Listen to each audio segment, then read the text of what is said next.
Plat Chat VALORANT episode 128. We got the think tank assembled.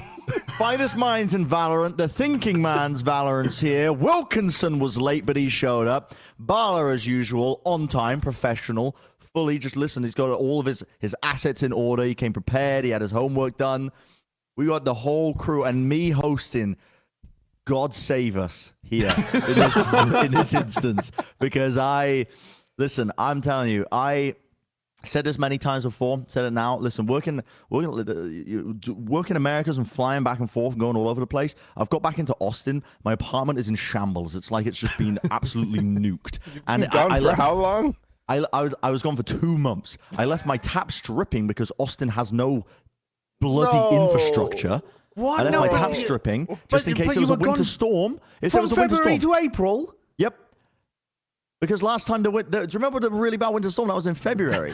Yeah, but it was at the beginning of February. You've been away for 2 months. It's not going to be... You don't need to leave your tap stripping when you leave in April. I was leaving, and there was a cold front in like over the 2 weeks when we were in Brazil. Brent's getting on the plane like, God damn, there's a cold front coming. There's a cold front coming. Sorry, what did you do? You fucking closed your water valve and left your tap stripping? No. You just left them dripping? You just why?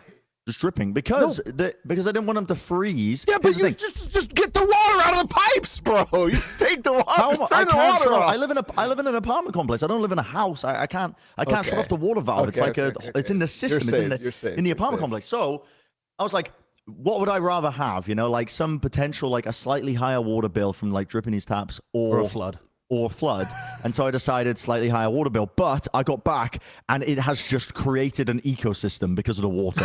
There was just mold in the shower and kitchen because of this.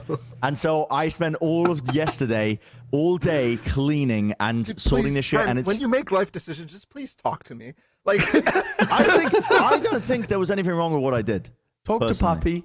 I don't think there was anything wrong with what I did. Okay, good. Just, like, you have mold now. You have fun. Yeah, okay. But I'll sort this out. I'll clean it. Anyway, enough about that. But that's where I'm at right now with my life. I got the recipe for mold for you, so don't worry. We got Thinking Man's Valorant here. He's joined us on the episode. Thank you for joining us as well. Thank you for taking your time. Explain to me the process of you getting into the call and how you ended up here as well. What went wrong here? Because Wilkinson... Oh, look at me. Yeah, so a little peek behind the curtain here. I actually got invited onto a Plat Chat quite a few months ago. And Bala actually contacted me for that one, and I got invited, and I got sent all the links, and I got sent, like what we're going to cover on this episode and all that. The episode actually didn't end up happening because Josh was moving house at the time and didn't have internet. So there wasn't an episode that week. It got cancelled. So then this time, what happens is that Josh decides, oh, I'll contact TMV. He DMs me on Twitter. Oh, do you want to be on the show? Yeah, sure. And then, the next day, it's like, okay, I'll message you, 10 minutes before we go on with all the stuff. And, well, of course, he's off potting or something, making some pottery. I was in a pottery class. We were supposed to be in the pottery class yesterday, but the master potter forgot that we were supposed to be turning up. So I had to pot today. The wheel was only available today, all right? I'm making pots. I made pots, I made pans, I made plates, I made cups, I made bowls. What do you want from me? I don't have time for Plat Chat. I'm ready for pot chat. When are we starting pot chat? That's a sideshow with Wyatt. Yeah. You got to hotbox some kind of arena and start pot chat. Yeah. I mean, the Great Pottery Throwdown is becoming a popular show here in the UK, and I cannot wait for the next season of the Great Pottery Throwdown and just seeing Josh turn up. Is that when you compete to make pottery? Yeah, it's like Great British Bake Off, but it's for pottery. And Beth was surprised that I was decent at it, but I've been throwing for a long time. I've been throwing since before Beth was playing video games. I'm a master thrower. I've learned from the best. Let's get into the runner show. Let's get into the Valorant action. I'm going to start our first topic off here. It's the Viper nerfs getting leaked, but not quite leaked. But there was a screenshot being posted by one of the level designers showing the new bind angle. And in it, it showed the Viper's ult had 10 orbs. Now, later on, TMV, you told me this as well before we even went live. You were saying apparently this isn't the case. They're not pushing this forwards. But we still wanted to talk about it because I think it's an interesting they were clearly thinking about it if it was added into this build, right? They're clearly experimenting or messing around with the idea of it. So, yeah, you can't really see it quite there, but it is. I swear to you, we're not spreading this information. It was 10 orbs. I broke my computer. That's okay. So TMV, okay. walk me through the timeline there. How do you know that it's not happening for sure? Did the devs talk about it? No, Mike from Valo Leaks literally underneath that tweet said, by the way, this isn't happening. They just literally just tweeted that out. So maybe Valo Leaks doesn't know either, but I just have no reason to not believe that. I think it's interesting that they were considering this as well. Because I saw some people saying as well, apparently the devs said that they would consider eventually raising like the cost of alts across the board. But I mean, is this just they want alts to be rare and a half is like the thing that they've been considering? Do they currently feel like there's too many alts in the game? I can't tell what's going on in their heads because I'm not mind linked to them, Brent, but I think maybe we could have a conversation about whether we think ultimates are too powerful or too frequent. Okay. I don't think that's too bad. That was really... I think it's if there's too many ultimates that are currently flying around a half in Valorant, it might just be a symptom as well of there being more orbs accessible. If you think about it, you have Fracture coming into the game as well. Teams are getting much better at farming up ultimates and prioritizing it. Even in like pro play, actually, I've noticed in the first few weeks of games, teams have been really on the ball with even in the moment, like if they're, for example, like in a 5v1, they'll just like somebody will defuse and they've already got their ult, right? I think like last year, like they wouldn't be thinking about it. They'd be hunting down the player, not be their priority. But teams are even like adding the extra layer of like, we already know we've won the round. There's like 1 or 2 players left.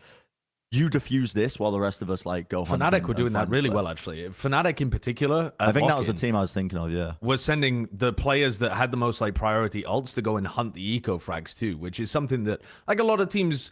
We all know that that's theoretically the right thing to do, but when you're playing a match and it's high stakes and you don't want to give any opportunities to that one player to win a 1v3 or a 1v4 or whatever it is, a lot of teams don't actually try to maximize those small edges because they're focused on the bigger picture stuff. You know, the stuff that matters a bit more. But Fnatic had honed so many of those small details to their game in lock-in, and that was definitely one of them. Yeah, but I always yeah, sorry, go on. I always used to get annoyed that teams when they played Phoenix, we're farming ult orbs. We're going around the map, we're farming ult orbs when we play Phoenix. When they play anything else, don't care. I don't care. Never picking up an ult orb. It's now the only reason to play Phoenix. Yeah, but now teams have realized like, having 3k ults a half, that's not a bad thing either, right? Like we might as well just be farming it. So yeah, I think it's got a lot better. But to go back to kind of the Viper cost 10, personally, I feel like I'm kind of happy with where it is. Like, you normally average around like 2.5. That's probably around the average for ults. Like, I feel like there's a pretty good spot. Whereas if you put it to 10, particularly for support agents, like maybe a Viper or something, you're not getting 2.5. Or at least like. You'd kind of get 2.5, but not be able to use them at the best times, is what I feel. Like, you'd get your second one, and it's like round 10, 11, 12, and there might not be a good time to use it, and so it just ends up being like a second wasted one. That's how I feel it would probably go. I mean, there's some instances where you might not even get one if it's 10.5. You're having a bad half. You're having a quiet half. That is a terrible half. Well, no, how are you not getting it off? You're not even dying. I've been playing Viper. And I'll be like playing like Viper anchoring over towards B icebox, and I'm just playing it, and we're playing against like a team that's just running it down on A. And my team will win before I even get there, and I've got no kills. I've survived in the round, and I've got no ult orbs. But that's the only situation. Like, if you're losing, what, you saving every time? Oh, right, you're dying to the spike every time. You're dying to the spike frequently, just running it in. I mean, it's unlikely. Also, I think one of the big reasons is that a lot of the ult orbs end up being attackers sided. So the attackers are able to build up ult orbs much more quickly than the defenders are. Is that not the case with like a lot of the maps that are in the pool currently? Specifically is Lotus, I feel like Pearl is like that too. Very attacker sided orbs. Fracture, the attackers are going to be able to pick up the orbs way more often than the defenders are, I think. Although I suppose in theory they could be pushing out this and pushing out Isn't the idea of an orb in general just kind of attacker sided and like especially the way that they're all placed? Like, but in general, like if you have to fight for map control, then it's going to be attacker sided because that's something that the attackers are always going to do no matter what. Whereas defense can have varied, like, I don't know. So does anyone think there are too many ults in the game right now? No, I don't think. but there are, I don't think that it's necessarily like. No, I don't think that there's too much ults, but I also don't like. I don't think it's a terrible idea to have less. You know what I mean? Like especially in the example that Bren was talking about. Like maybe there's a way to incentivize less saving because of like trying to get your ult up or something like that, and trying to make rounds much more important based off of your ults rather than like you only get one ult a half. Okay, now this one is important. Like how are you properly going to plan for it? Like especially like when you think about ranked, people don't do that right now very well. Yeah. And if you only had one ult a half, then it'd be a special unique moment in the half. Yeah, so I suppose. maybe it could be better. I don't know. I think personally I'd like to see it.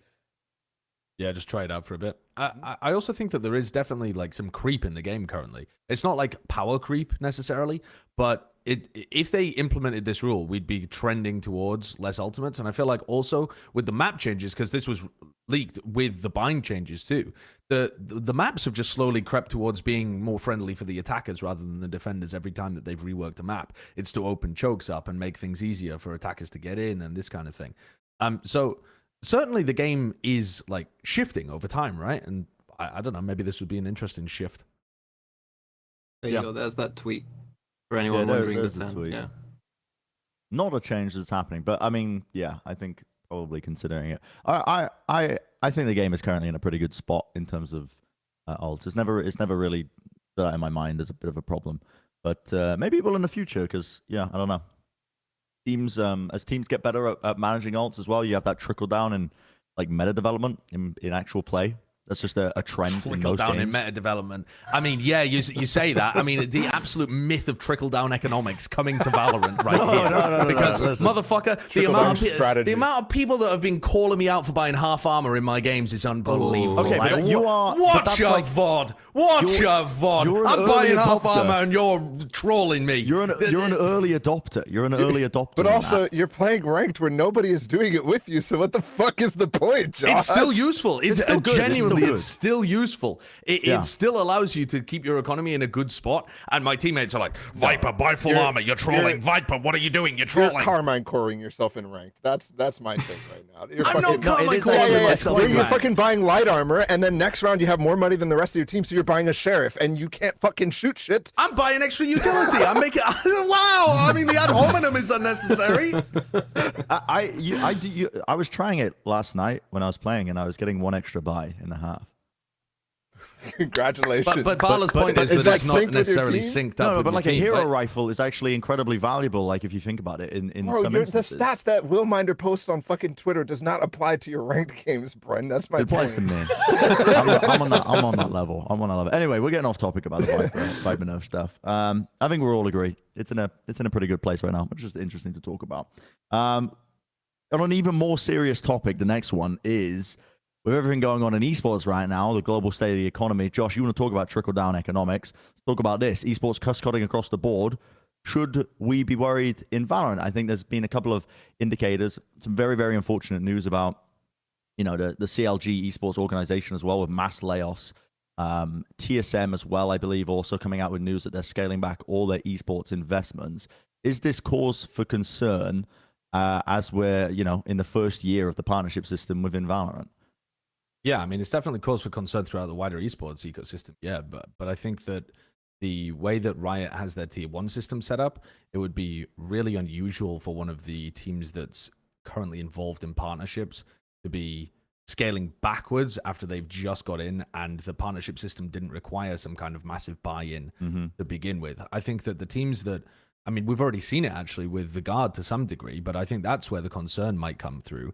Like the tier 2 system exists with a kind of risk reward where you're investing a lot into an organization and into players, and you're not seeing that reward apart from NA challenges, which maybe does get enough viewership, or Japanese challenges or something. But globally, the general trend is you invest a lot because it's worth it if your team ends up winning Ascension and you get into the partnership system. And that only works for one team. I mean, it's a big golden prize at the end that keeps a lot of other teams interested. And if more and more orgs decide that they're unlikely to attain that golden prize, then the risk reward doesn't really match up. The risk on investment just doesn't make sense. And especially if the orgs are getting squeezed. So that's definitely where you could see something coming through. Like, it would be really sad to see a team that has a great shot of being able to win fall to pieces just because the organization supporting them isn't really able to make their ends meet at this point in time. We all agree with us. I wanted to I see where you agree. would go after drinking that fucking whatever that well, is. I actually have a point about this. Big and iced coffee. mainly related to the I agree with your point about, like, it would be weird for a team, like you said, Josh, no investment into the Valorant partnership system for them to start scaling back at that point as well. But I think we're a little bit we're quite privileged in the, like, Valorant ecosystem, at least with Riot as the publisher, because they have a pretty solid grasp and idea. I think there's always things that could be improved, but that the idea that esports is tied into, like, the marketing of the game and directly into things like skin sales and things like the revenue that a game will generate, like, esports has value there as a place that, and it's something that you should prop up and it's something that you should push forwards, even if you're, like, looking at it from a completely lack of passion. I don't know where I'm coming from this, but, like, just like a cynical point of view. Yeah, the cynical point of view where it's purely based on, what you can gain from it as a publisher, as a company. Esports is worth investing in. So a lot of publishers, a lot of game publishers don't have that kind of, like, connection. They're not even thinking about that. And so Riot actually including that in their partnership model, where they're going to be doing some form of, like, revenue sharing with skins and things like that, I think was what was kind of, like, being suggested, shows to me that they understand the kind of, like, position that they're in as a publisher, and they're already doing the most compared to, it seems like, any other games publisher at the moment in terms of supporting that.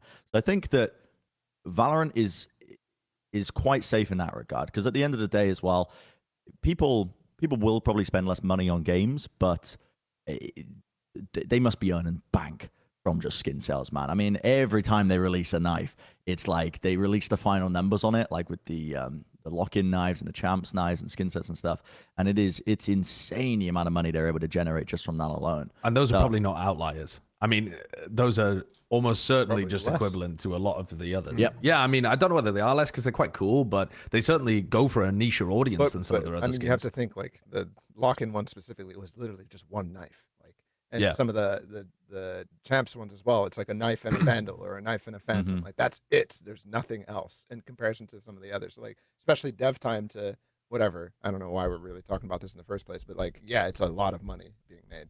Imagine a fucking system. This is completely irrelevant. I don't know why I'm talking about it. Where Premier players who make it to challengers, because eventually challengers and Premier, I assume, are gonna link. Mm-hmm.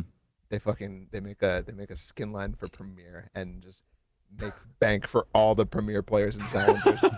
all Let's the Premier go. players, like anyone who literally plays Premier at any point. No.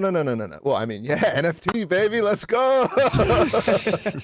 No, I'm talking about the challengers players. So, like, it's probably like 100 Right, players. No, more than that. Maybe Right, like right, right. 300 players across the globe. But, like, sheesh, people would play the crap out of this game if that was a thing. I mean, there's 300 players in EMEA challenges currently. So, Well- I do think though that the esports cost cutting stuff, it's quite an interesting comment. That there was a what's the podcast called? The Four Horsemen podcast had Lurpis on it previously, who's a Counter-Strike guy from way back in the day, but also works in finance pretty heavily, and it has also worked with the Immortals Gaming Club to do a bunch of stuff for them.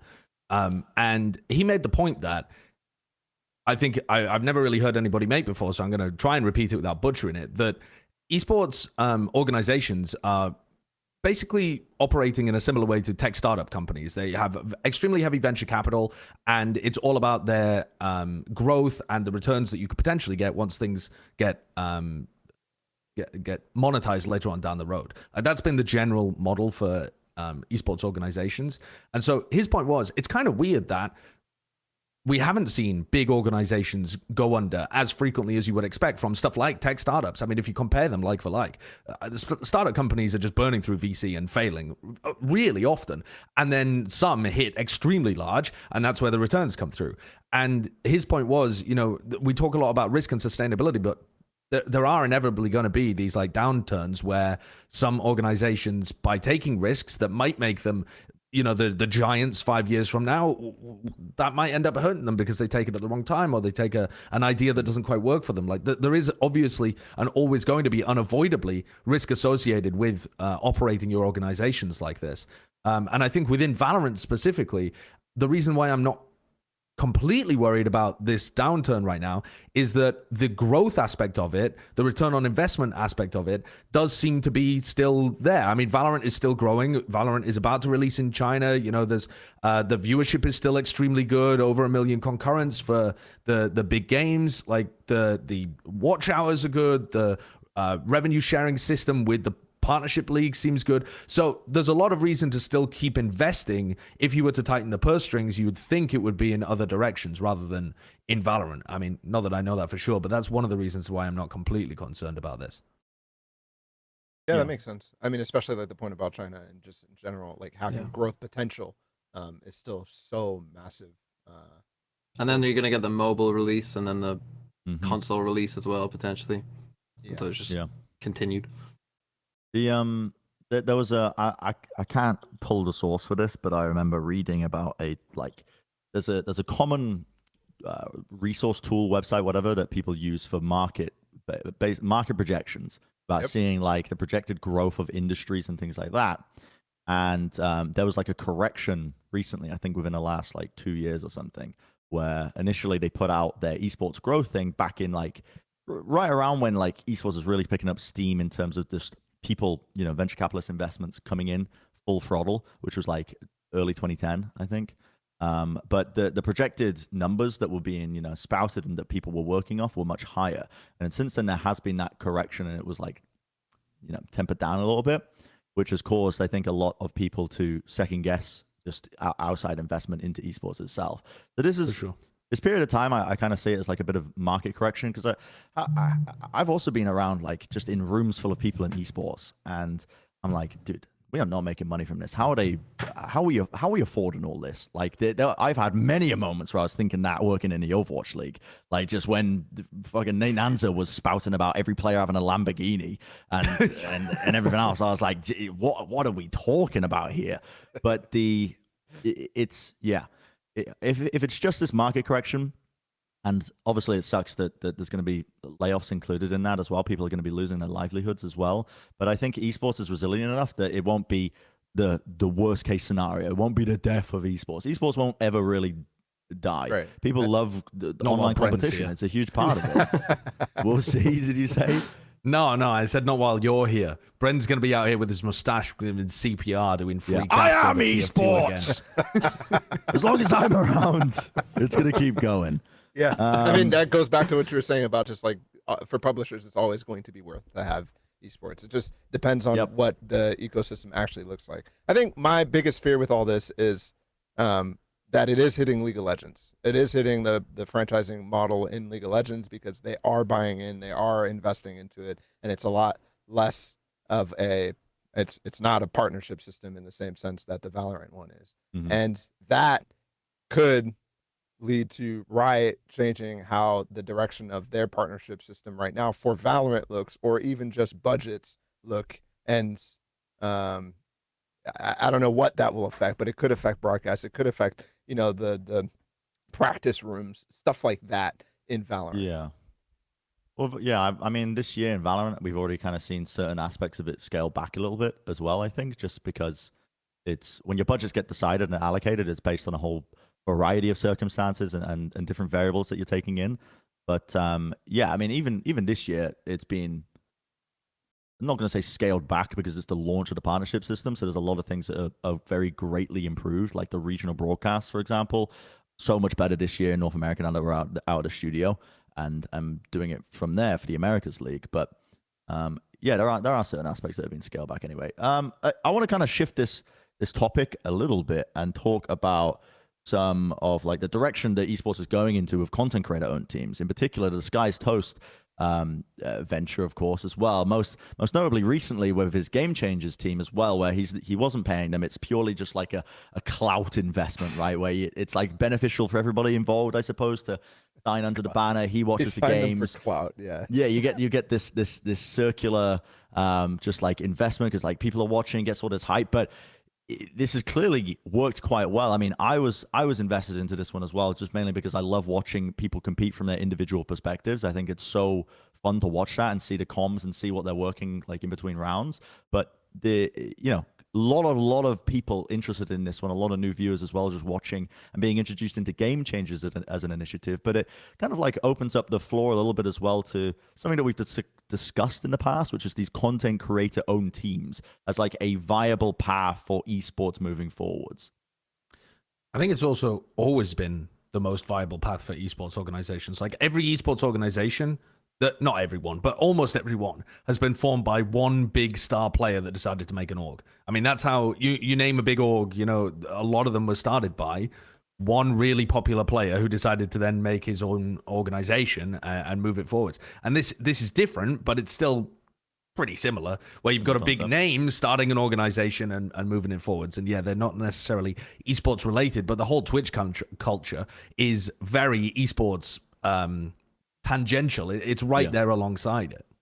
Well, the reason I bring up content creators in particular is because it feels like a very just beneficial across the board. It's like you get that's symbiotic relationship where they are co-streaming the games, they are generating viewership, generating revenue, hype off of that. People get to attend an event with their favorite streamer, and then they also have this team that could potentially be doing very well. Whereas what you're describing, Josh, where a pro player makes a team, they're not going to be watching the games. They're just they're big enough that they can afford to make a team and put forward that investment. This feels very much like an additional layer to it that makes it way more viable.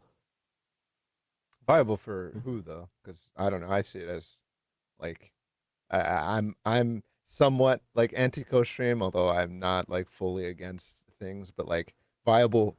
Josh is shaking his head. Josh, I'm totally with you on most cases, but like when you look at the direct selfish like reasoning, I'm like, well, I'm on a broadcast and I'm not. More people are watching you. Sure, but I'm not cashing on the clout. You know what I'm saying? I'm not part of that clout contract. So like, and that's what you need to do. That is the next evolution. Disguised Toast signs a streamer and just signs a caster, and they just follow the caster around, co-streaming their casts. That's the next wave, man. You could cash in on the clout sponsorship, and they just co-stream all of the ones that you're streaming. It's like you're like the preferred caster of the Disguised Toast team. Bet. All right, cool. I'll DM him right now. Disguised Toast, if you're listening. I was thinking about doing that. Huh? Like having like a tripod and co-streaming the cast. Oh, I've thought about doing that too. I've thought about it. So you would just Wait, what are you talking about? They would just be looking at our POV like over the shoulder. And like you wouldn't really talk to the chat that much, but they would just be you would just be broadcasting your work. Your reactions. Yeah. Like wow. Your work imagine mid-cast Bren just goes, thanks for the sub. Yeah. But like you wouldn't be talking to the chat, of course. You'd be fully focused on the work, but just giving people the behind the scenes look at like what's going on with the cast.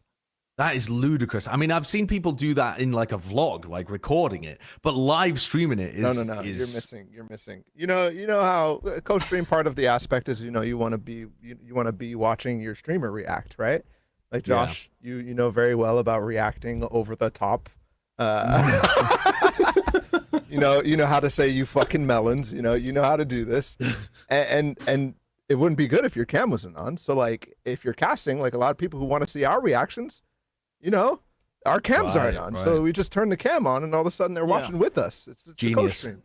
Genius. Exactly. We'll break the viewership records. Anyway, that's me. I'm gonna own esports one day. Let's shift it along. Actually, before we shift along as well, because this next topic is related to this, I got a bone to pick with the entire audience. Not all of you, just some of you as well. This usually happens when I host as well, but. Last episode, Kurt was hosting. Very polite, very polite lad was like, hey guys, we're working a lot. We're doing the Americas League, and we haven't had a lot of time. Like we've been flying, we've been traveling, we've been doing prep outside of it for the Americas League. Haven't had a lot of time to watch all of the Super Week EMEA games, which is literally like 5 billion VODs. Explain the reasoning. If you watched the episode, well done. You're doing that. But listen, there was a couple of comments on social media, and I'm seeing these people, and they're like, I guess I have to find another podcast now because they don't care about EMEA. Well, it's like, listen, 1, least clouted region. 2, we're busy. We got stuff going on. Listen, we can't always follow the every single match. I know, and people will be like, I easily watched every single match. It's like, okay, but you watched every single match. But what did you eat? Did you sleep? Like, there's so much Valorant going on. It's going to be in the nature of these moving forwards, I think, when we have those Super Week episodes. Probably not going to be able to watch the entirety of the Super Week in a given region unless it's like the primary thing we're working in. That's just going to be the norm. To add on to that, not just that, but the timing that we're doing these episodes, I think it's the Pacific ones that are going to be the most difficult to cover on this podcast, just because we're kind of asleep for some of them, and then it doesn't really line up with the date that we're recording. So I think moving forwards, it might not even be EMEA that are getting the dick and balls. I think it might be Pacific that are getting just completely ignored. Yeah. Yep. So I wanted to put that disclaimer out again because I'm not naming any names, but some people, they don't listen and they don't read. And listen, Timmy, I know reading comprehension, low for you, but we got to fucking get those grades up, son. We got to get those grades up. You're going to get left behind. All right, jumping into the least clouded region recap, spoiler EMEA. Let's start with the big one, which is... Brian, you got to be careful. The cloud shift is happening. It's like the red shift with colors and shit, but it's the cloud shift. And I'm saying it because... clout in the EMEA. They have clout, but I'm saying it because it annoys people, and I know people from the EMEA broadcast that would get particularly annoyed when I say it. So I'm doubling down on it. Continue. It's just a little bit of trolling from me. The Na'Vi is what I want to start with. Na'Vi obviously getting pushed in their games, even losing their match as well. I think it was the opening match versus Koi, right? It went like giga far in the distance in the 2 maps that they had. They went really, really back and forth. But the main takeaway from this one as well is that they were the first indicator as well of that Gecko innovation that we were seeing from this team as well. But should we be worried for Na'Vi? Are they doing a spot of trolling here with the Gecko innovation? TMV, you're shaking your head. Let's start with you. That Gecko was less than ideal. Let's put it that way. I do think, and Angel actually said this in the interview, I think after their second game, that, I think someone asked him like, oh, CNED on Omen, what's up with that? And he was basically like, well, it's a league format. If not now, then when would we do it, right? Like, why would we not do it at the start of a league format, and then work out, see if it works, and then figure it out, for playoffs and, Master Tokyo or whatever, if they get there. So I do think there is a part of that where it's like, if you're gonna, try stuff out, if you're gonna, get weird with it, at least do it early on, with the hope of figuring out what works and what doesn't. But to me, the main worry is, like, I would have thought that Na'Vi would be like, one of the teams whose Gecko looked the best, that, they are quite an ideas, they have a lot of good ideas and stuff. So I would have thought, oh, maybe, I'm excited to watch them play Gecko, but that Gecko wasn't good. I mean, even Calming Core had a better Gecko. And so Bob was giving me the eye. Don't begin with the Calming Core. We're not on that team just yet. Don't say the fated name. But overall, I'm not too worried right now. We'll see how they look, I think, in a couple of weeks once they kind of figure it out. So you had a bone to pick with the viewers, Brian. I've got a bone to pick with you because I was doing a co-stream. It's the first desk. It's America's day one. You're doing a little Gecko segment. I said to my chat, hey, I put out a tweet earlier. I mean, did you see it? Gecko's sat at a 36% win rate currently. Yeah. And immediately afterwards, Bren said, Gecko's currently sat at a 36% win rate. No, this motherfucker is looking at my tweets and just taking me verbatim onto the broadcast. Yeah, but you didn't even say. I mean, okay, yep, that's fine. Sorry, that's fine. I've worked with this guy for a long time, and the one trait that I would not attribute to Joshua Wilkinson is clout demon. Oh no! Get it off. Oh, sorry, that was too much already. Okay. The one trait I would not attribute to you is I would get annoyed that somebody wouldn't give me credit for a stat that I pulled. I wasn't bothered by it. But I thought it was funny because I'd literally said it 5 seconds before on my co-stream and then you repeated it. But what I did want to say is, I think the general trend currently, I haven't looked at the updated stats of Gecko, but I don't think it can be far away from that because there's been one team that won with it since then and one team that lost with it or something. EG lost the map and that was so it. I think it's going to be somewhere still around there, like just over a 33% Oh, win and rate. Talon lost too. So actually, I think it's what? No, I think it might be 26%. No, Talon had already lost by the time that I pulled that. Okay. And Talon were doing some hyper trolling too. But I'm just not on the Gecko train, man. I'm not on the Gecko train.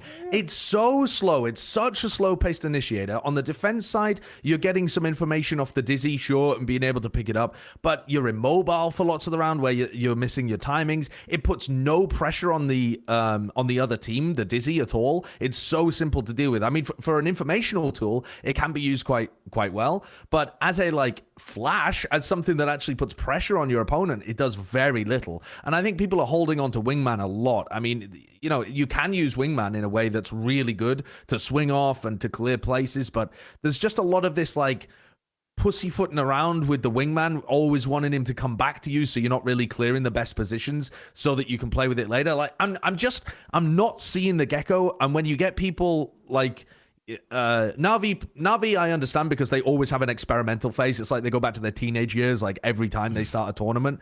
But when you hear people like Nivera saying that he thinks it's going to be as powerful as old Chamber, and then you have a lot of other teams experimenting with it too, there's clearly some kind of disease going around where people are just looking at Dizzy and Wingman and they've been enamored by how cute they are, because I'm not seeing it. I don't get it.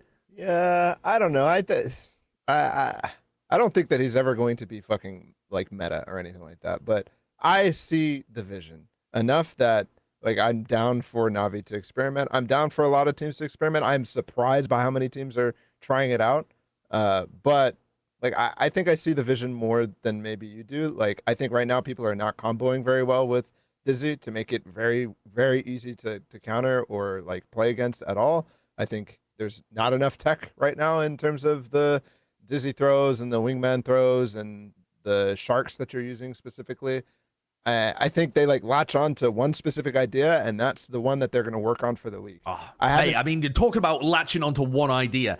Every team seems to have fallen into the trap of using Wingman to plant and then already getting into post-plant positions before the Wingman has even got the plant down. So many teams losing rounds to that. And especially Na'Vi on Pearl, or sorry, not Pearl, Lotus. That map specifically, I don't. There's so many teams on that map that are just trolling with the Wingman. I don't get how that's such a prominent idea, but in all the maps that Na'Vi played, that was, in my opinion, my least favorite implementation of Gecko at all. Whereas some of the other ones, I'm like, okay, there's something to take away from this. The Ascent, the Pearl, even though Angel was literally had no tech whatsoever and was just winging that shit, it felt like most of the time, I still was okay, he kind of understands the pitfalls. Angel was the anti let's try to pick it up every single time. He was just fucking throwing that shit and leaving it and then playing Duelist the rest of the round. That was how Angel was playing it. Because he understood more so the pitfalls that you're talking about, Josh, where you're sitting there picking it up all the time. You're fighting for map control to get back your Dizzy, all that sort of thing. So I'm not as negative on it as you, but yeah, it's not good right now. Not at all. Well, what do we think about Koi then, their opponents in that first match? Because does it take something away from their win, the fact that Na'Vi were experimenting in it? I mean, Shados just went mental in the first map. I mean, across the both series. But I mean, he's 27-9 in the first map. He just went absolutely he couldn't lose a fight. I mean, look at the rest of the team's stats. They're pretty average. And then you've just got Shados going crazy. And on Lotus, I mean, it was a super, super close game. I mean, Na'Vi lost a 1v3 to Starkzo, which would have won Na'Vi the game had they just not threw a 1v3. I think Shadows won a 1v2 as well in a he did, or a post plan or something. So I mean, Na'Vi probably should have won that game, and they just didn't for whatever reason. So yeah, maybe you look down on Koi a bit, but I do think that Koi are the kind of team where it's just will Trex pop off, will Shados pop off every so often and just completely dominate a map and win it for them. Yeah, and that happened. And then we saw against Vitality that Koi, that didn't happen as much, and then they lost to Vitality. Well, watching bits and pieces, especially the first map of the Na'Vi game, I wasn't as familiar with their game, but I became familiar with it. I was more impressed at just them making quite good decision making. Like in the moment, there was zero hesitancy. Like Coldamenta's paranoias, they were playing off of really well on Ascent. I think on to Ascent, that was disrupt shit. beautiful. Yeah, it was beautiful, right? Time and time again, he was getting off some crazy value with there. I think signs of life there, because even though Na'Vi are experimenting a little bit, which I think detracts from their peak in that series, I still think Koi are one of those teams that could be punching for. You know, it's also not just the experimentation from Na'Vi though, but they looked like they had. They looked like it was a really off day for them anyway. I felt like the aim wasn't as sharp. I mean, obviously because they're getting dominated by the Koi players. I mean, specifically too. Yeah. The Koi players are good enough to be able to go toe-to-toe with the Na'Vi players for sure, but Na'Vi were losing out a lot of the time, whereas, you know, we've seen them perform at LAN after LAN where they've been really, really sharp, dominating their opponents usually. And normally they're really tight to each other, the teamwork's good, and I think, again, they fall into all of the classic pit traps of the wingman where, like, CNED is just miles ahead and he's the only one escorting little buddy into the site, and then the others are just falling, you know, one at a time. But also, EMEA is so weird because they've started with Super Week that doesn't matter that much, because you've got 6 teams that make it into playoffs, and of those, 4 of those teams are going to make it to Masters. Yeah, so true. You know, if you're good enough like Na'Vi, where you're pretty guaranteed to make it into the top 6, you're just going to win 2 games anyway. I think you have to win 1 game if you're in the top 2. Yeah.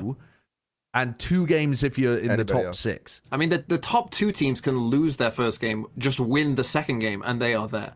Like, it's such a troll. Doesn't that add more emphasis to not troll your seasonal games, though? Because I would say no, I think it's that is easier. Like, you could just end 6th seed and you just win twice and you're through. You know what I mean? Like, there really isn't that much of a punishment. There's a bit of a bonus for finishing top 2, for sure. Yeah. Because you only need 1 win. Like, it's a safety net. But the 3 through 6, you can win from the 6th position, no problemo. Yeah. If you're Na'Vi, yeah. Yeah, I mean, it's true for all the leagues. If you finish in the top 2, though, you only need to win that first game. So if you finish in the top 2 and lose the first game for Americas and Pacific, I think you're in trouble. But if you finish top 2 and win the first game for all the leagues, yeah, but it's much harder if you're 3-6 is the point. Like, because you need to win 3 I would 2 say, games or 3 if you lose 1. You know, like, so EMEA's mid-table as well seems a lot stronger. I would say, like the middle of the pack in EMEA. I feel like they have a lot of strong teams compared to other regions. Yeah. I thought they were going to be shit, to be honest. I mean, coming out of lock-in, I thought that this region was looking butt cheeks. I will say it. I thought this was a 2-team region with Vitality, you know, looking like the only other team that really had a clue what was going on. And to be honest, I've been really impressed with. You don't add Koi to that list just because they lost. Coming out of lock-in, no. I mean, I thought Koi might get there, but I'm saying I changed my mind. I think that Koi. Yeah. I'm saying coming out of lock-in, I thought they were butt cheeks. I thought they were a 2-team region, but you know, and Vitality were going to be like hanging around there, like in the 3rd place. But I've been impressed with Giants are the most fraudulent 0-2 team I've ever seen. That team is good. We'll get to them. We'll get to them. And Koi are going to be decent too. And Liquid have fixed a little bit of what they're doing. Yeah. It's there is one team though that is constantly impressing us with. Can I talk about Koi real quick though? Sure. Bren, sorry, I don't know if you're moving on. Were you moving on? I was trying. No, it's fine. You can talk. Go. Koi. My take is that they are cooking really hard and they're super structured. Like the Ascent, Bren, that you were talking about, the fucking the paranoia and nightfalls to deafen the opponents and Wolfen just fucking inting on top of people was so fun, and I've never seen that be done on Ascent specific. Actually, pretty much anywhere. Like he was using it like he was a Yoru and TPing behind people because they were deafened. He was just updraft dash flanking, and it was so sick. And I think they have on Lotus as well. They have a lot of really, really nice set executes. When they're in their protocol, they're really, really good. I think we saw that in the Vitality game too, but Vitality was much better at mid-rounding and forcing them to have to adapt. And I think that's where they start to fall apart. So that's just like an identity thing that I think really, really applies to Koi. Yeah, I think they should be punching honestly as well for that Masters qualification at some point. But I think we'll talk more on that as well for EMEA afterwards. But I do want to touch on the one team that has been providing so much joy to the world. Honestly, it's just been they are so generous with the amount of content they've provided. And that is Carmen Core. And the Wilkinson 100-year feud that has just been continuing back and forth. And their opening match, listening against BBL, they weren't really pushed that much. Josh, it was your point, I think, that you were saying during one of your co-streams or something about, listen, the Common Core of all the Common Core we saw at lock-in, they didn't really rear its head too much in this opening match, right? As far as I'm aware. Yeah, but the reason that it didn't rear its head very much is because they only had something like 3 eco rounds, and I think they won 2 of them. They didn't even get an opportunity to troll. The trolling stick was not handed to them, and so they didn't beat themselves over the head with it. And also, they were in the lead for the majority of the game, and the trolling happened kind of when they only won 1 out of 11 of the map points that they were offered. They had 11 map points, and they only won 1 of them. So I think that is bonkers. I mean, they must have won 2 of them. I don't know where I'm getting the 1 from. They must have won 2. But so I guess that was 2 out of 11. But the trolling, I thought was going to settle down. I thought we were on a good path. I thought... And TMV, had his expose video on me and stuff as well. I thought that we were settling down into small amounts of trolling. Just a little bit of trolling. Just a sprinkle of trolling. Then the Heretics game.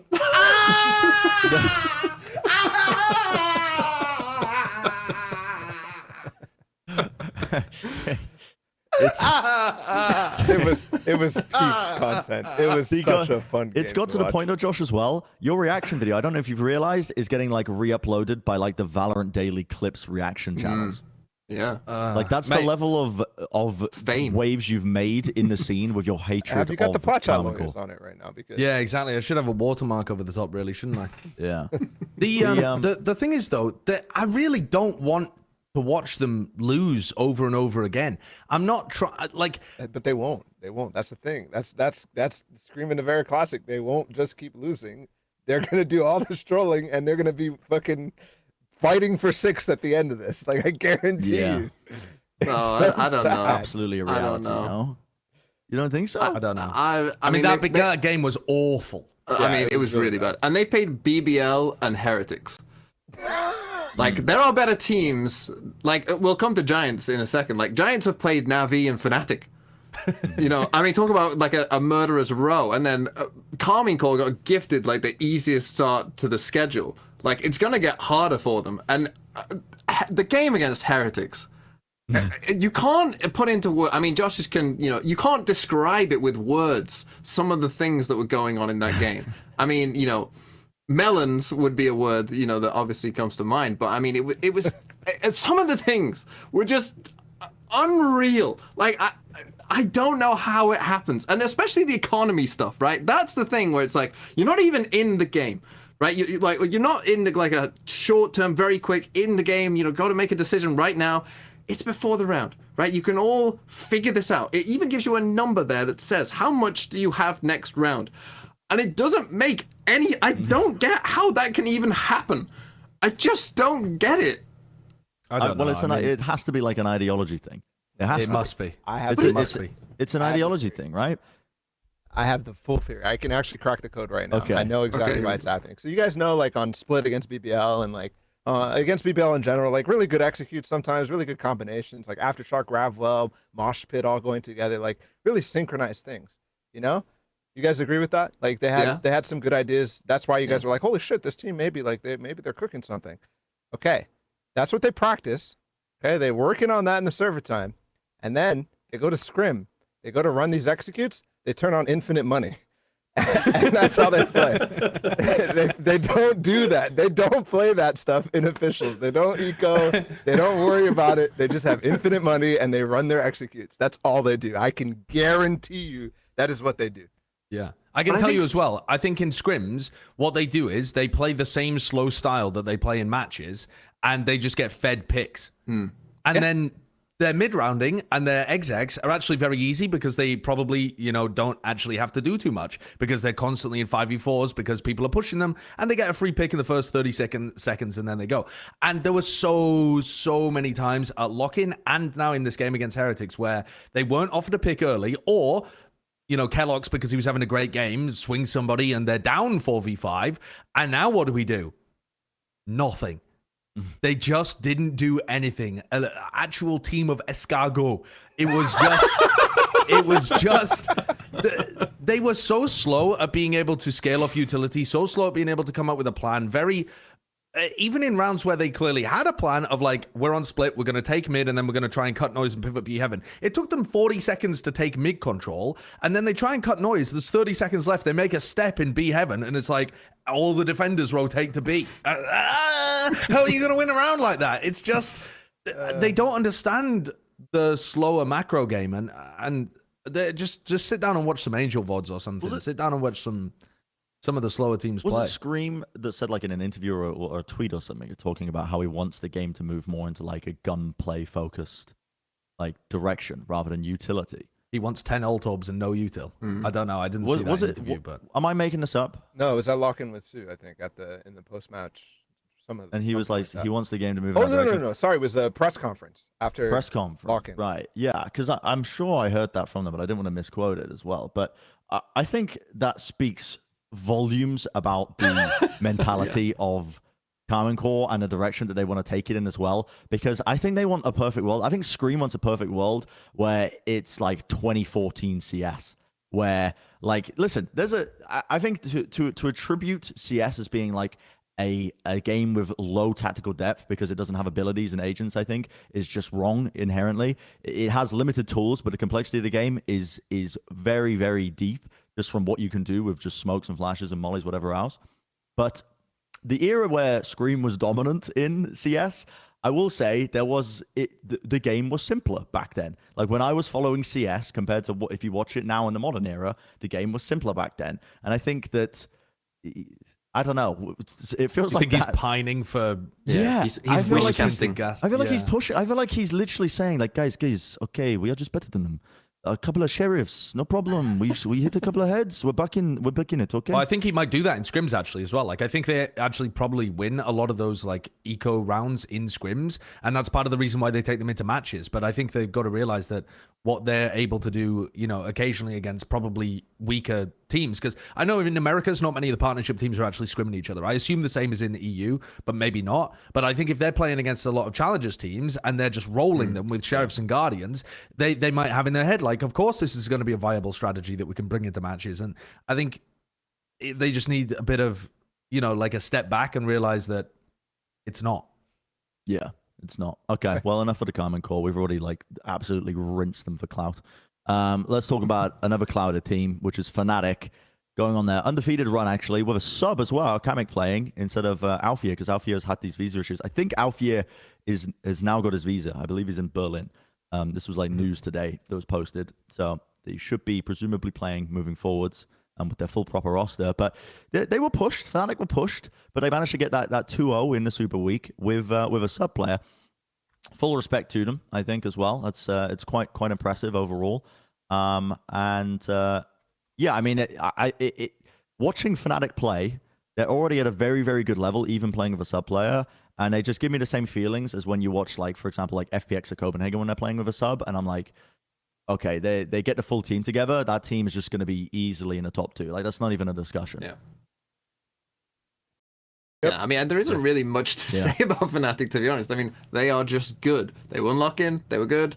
They're good enough to beat these teams without a sub. Okay, they lost to BBL on Ascent, who are like a crazy good Ascent team, and then just, don't know how to play other maps, it turns out. Although, actually, BBL did okay in the overall game. But, and I would argue about the fact that, yeah, sure, BBL are a really good Ascent team, but, like, also Fnatic are a really good Ascent team, and they're also the champions of the world. So, like, you can't just say good Ascent team should beat Fnatic. No, that's, like, not exactly how it goes. So I do have criticisms of Fnatic. Like, for example, Boaster, 0-5 on Ascent. This dude continues to die first and non-Angel styles, where he's just, like, in the middle of the map, like, probably calming across the stage or something like that. Like, I feel like there's a lot of times where he looks lost right now, and it's not the Boaster we saw at Lock-In. It's the Boaster that looks preoccupied with a lot of different things going on. Maybe it's because of the sub situation. I would definitely credit some of that to it. But then I also, like, they're not pushing the meta anymore. This is not the Fnatic that you would hope with these teams are able to, like, push the meta, come up with good ideas. And the great thing about them is they optimize the old stuff, but where's the Harbor Viper? Where's the, like, I don't want to see them experiment with Gecko, but where's the newer things, the newer ideas from them? Well, I think that this when I think about Fnatic, I think about them doing a sprint style of prep, where they prep super heavy for the big games that end up mattering. So whenever they come into a LAN tournament, that's where they end up having some really cool ideas about what they want to do, or they innovate on a map, or they have something. If you think about the tournaments they've played in the past where they did really well, they brought something new to the tournaments each time. And apart from the time where they had swapped Durka over to Chamber and they were, right there with everybody else on the meta, their regular season performances have mostly just been beating the shit and piss out of the EMEA teams with their raw brute strength. So I'm not worried about this team at all. I'm just waiting for the big games to happen, and that's where they'll bring out the cool new shit. I think that they're just coasting currently, especially with the sub in the team. Like, it's always better to do the old stuff. And even with Althea coming back in, I don't expect them to really change stuff too much. I don't even think we will. I would be inclined to agree with that in EMEA. That team, they were punching at lock-in, honestly. When you see that team being put together, I was like, I could see some potential here with that roster. And so far, I'm assuming Kurt's gone to the bathroom and just left it on your solo shot. But Wilkinson, take us away. Oh, never mind. Sorry about that. The internet is dead right now. I think this... Oh, it's back. It's not the internet. The YouTube... The YouTube server died for a bit. Sorry about that. Oh, good. Oh, that's fine. Yeah, I think Giants are going to be a good team. I think that what they've demonstrated in their games against... I mean, first of all, like TMV said, they've had the hardest schedule. Like, by far, the hardest schedule. I know that Na'Vi are not 2-0, but they've played against the two top teams in EMEA. Vitality are going to be good too, but I think Giants have had a very rough go-around of this. And I think they've still demonstrated that they've got talent. I think I was impressed with what they've done in some of these maps. Obviously, not all of them, but... they're getting good value out of their players. They look like they're building on what they'd shown at lock-in, and I anticipate them easily making it into the top 6.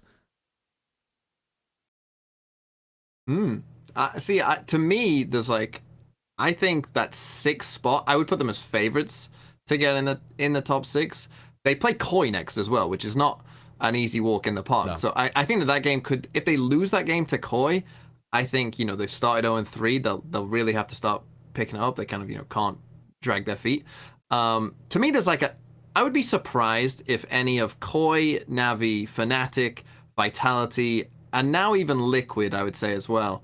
If any of those 5 don't make the playoffs, I would be quite surprised. So to me, Giants should be favored, I think, over the other teams to make it into the top 6 of the teams I didn't just name. But if they do, lose to Koi, and then, they start to, maybe they lose a game that they shouldn't, right, against one of those other teams, I don't know, BBL or Foot or whatever, right? They could find themselves a bit too far back. But yeah, I mean, they're not a bad team by any stretch of the imagination. They just had a hard schedule to start, I guess. Yeah. The EMEA mid-table. Sorry, Bala, go ahead. I was just going to say, I don't feel the same way I feel about Koi in terms of having something really good for this team. And I feel like they should have been able to punch at Fnatic a lot harder than they did with Fnatic sub. And their Icebox game against them was very, I don't know how the Na'Vi Icebox game was as close as it was if they were doing what they were doing against Fnatic on that map. So surprising there, but I don't have a thing that I'm super excited about this team outside of individual players, like Cloud, like Nuki, and the fact that Nuki's on Raze, on Split, and stuff like that. Some of that stuff is really good, the change that they're making. But where is it going to come from? Because for me, if you're going to beat Na'Vi, if you're going to beat Fnatic with a sub, you probably should try. It probably should connect at some point, and maybe they're still going to make top 6, but for them to be an actual contending team for maybe EMEA, winning or doing something at Tokyo, they need to be better than this. And my biggest criticism maybe is at Vitinho, who is the reason why I think a lot of people were really excited about this team after lock-in, was his performance against RNG. And Fnatic should be not lock. I think Fnatic should be a lock for Masters Tokyo, but Na'Vi as well in particular. I think Na'Vi's a lock. Na'Vi should be a lock as well. Listen, I just didn't want to curse anything. I don't want to put any energy in the air. Listen, we have power here, Josh. We have power on Plat Chat VALORANT. I don't know if you've realized, but all of the unanimous I saw what you did to NRG. I saw what you did to NRG. I changed my... We all predicted NRG, and I said it was going to be so troll. I changed my pred on the day as well to Lev.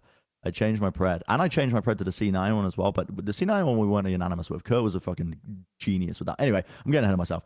The third and fourth place teams is actually very interesting, right? Because you've got that Vitality, Koi, Giants, Liquid. You could probably put into discussion as well now. And honestly, haven't seen anything crazy out of BBL, but they have been pushing a lot of teams as well. Like there's a world in which that sixth place like playoff spot, maybe BBL end up punching as well into that.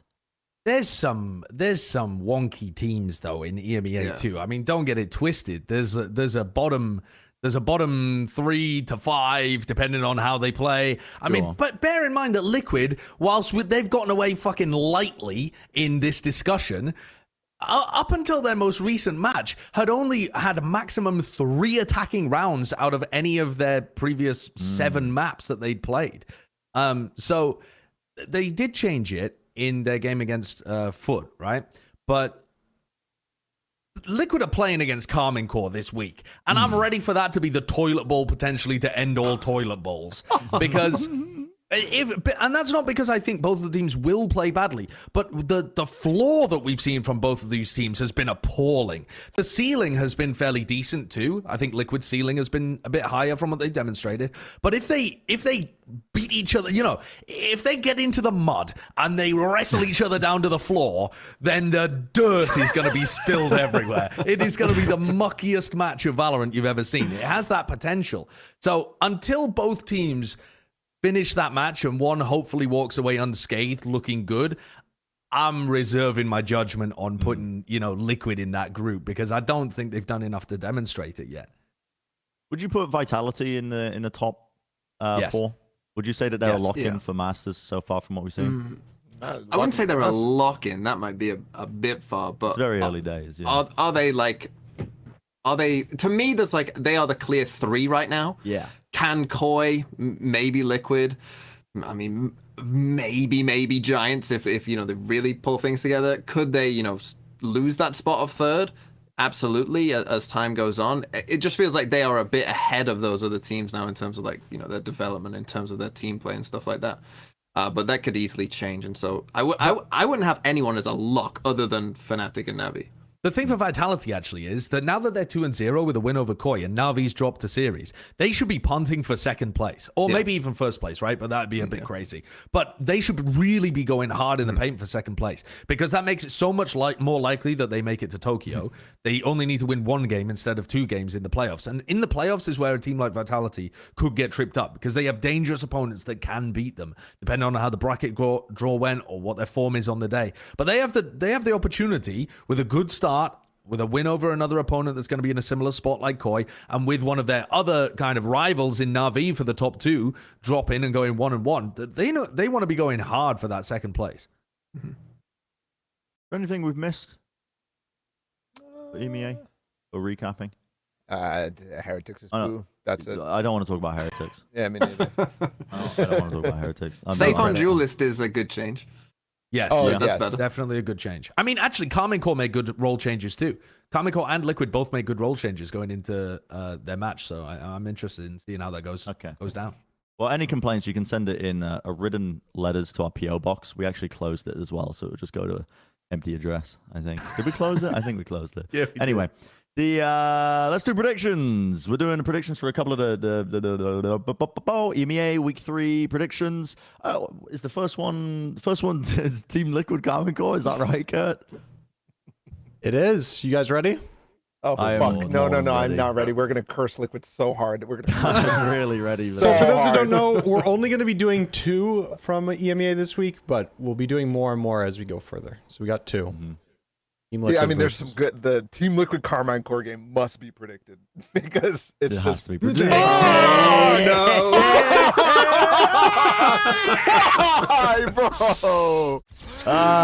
No! We've all gone No, Liquid. that's not a guarantee, though. That is not a guarantee. We've all gone Liquid. That is a Shut fake your guarantee. mouth, Wilkinson. It doesn't matter. It's a fucking guarantee. Yep. If we It's all a guarantee. predict. It's a guarantee, and this is a guarantee. Just remind yourself of what Carmine Core. Go if you're feeling bad about this.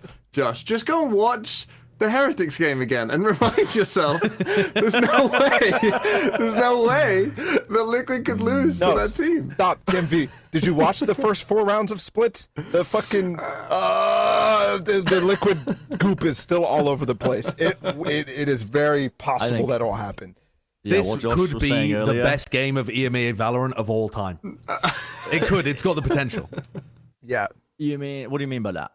Like the most fun, silly, goofy, whimsy, idiotic game of EMEA Valorant. That's what I'm hoping for. I really like. I've been genuinely rooting for Karmine Corp, hoping that they would fix their issues and become a good team. I've been kind of wanting that second wave from the French fans.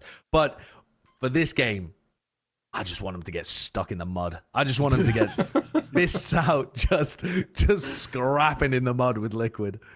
It'd be so good. I mean, just the fact that it's Scream and Navera like going against Yumpy and Soulcast and Emil and Bacon and everybody, and Sliggy involved in this shit in the mid by just watch partying. Dude, it's gonna be content all over the place. I'm so sad. I'm gonna be 30,000 feet in the sky, just fucking not unfortunate. watching. Yeah, this should shape up to be quite the match. Can anyone? Can anyone see Karmine Corp winning decisively? No. So can anyone see Liquid winning decisively? Yes. No. What? If Karmine Corp play like they did against Heretics, Team Liquid are winning decisively. Team Liquid play like they did in the first decisively. 2 maps of football. If Heretics can beat them decisively, Team Liquid, if Safe plays like he did last week and Karmine Corp play like they do last week, Safe is going to set the all-time kill record. He's going to double the all-time kills record. Right. So I'm kind of with TMV. I think there's a world where Liquid wins easily. I think most of the worlds are some slop fest, and I don't really see any world where Karmine Corp wins easily. I think a Karmine Corp win comes with blood, sweat, tears, and dribble. Yeah. And headshots. Many headshots. Many sheriff headshots. purchases. You guys are just much higher on the mid-round like stuff that Team Liquid are doing. I wasn't too hot on Liquid. Liquid are No, but if Safe just kills them all, like he had so many rounds where he just went. Yeah. That was after they like started to actually like learn how to play together too, though. Yeah, so maybe that'll continue. That was on map 3 of their series against Footballist of all people. Like it is not. Yeah. It is not a guarantee that Team Liquid is going to play well. In fact, just go back to the game against Vitality, and you could continue to see the fucking shit all over the place. I agree. No, I agree. But there is a world where that map 3 is how they play against Karmine Corp, and there's a world where Karmine Corp troll, and then Liquid would win. That's a guarantee. Yeah, and Liquid win that game easy. All right, next match is the Giants versus Koi match for EMEA. We did Preds for this one as well, for one of our 2 matches, and we're split down the middle actually. TMV and Bala have gone with Koi. Me and Josh have gone with Giants. We've spoken quite a bit about both of these teams as well, but I guess I'll rehash my points as well. I mean, I don't know. Giants as a team, I see a lot of untapped potential with this one. I think our Preds match my expectations for this series. I think it'll be quite close between both of them. I wouldn't really give a heavy edge to Giants or Koi. I think it's a bit more of a coin flip, but I just felt like taking a punt on Giants today.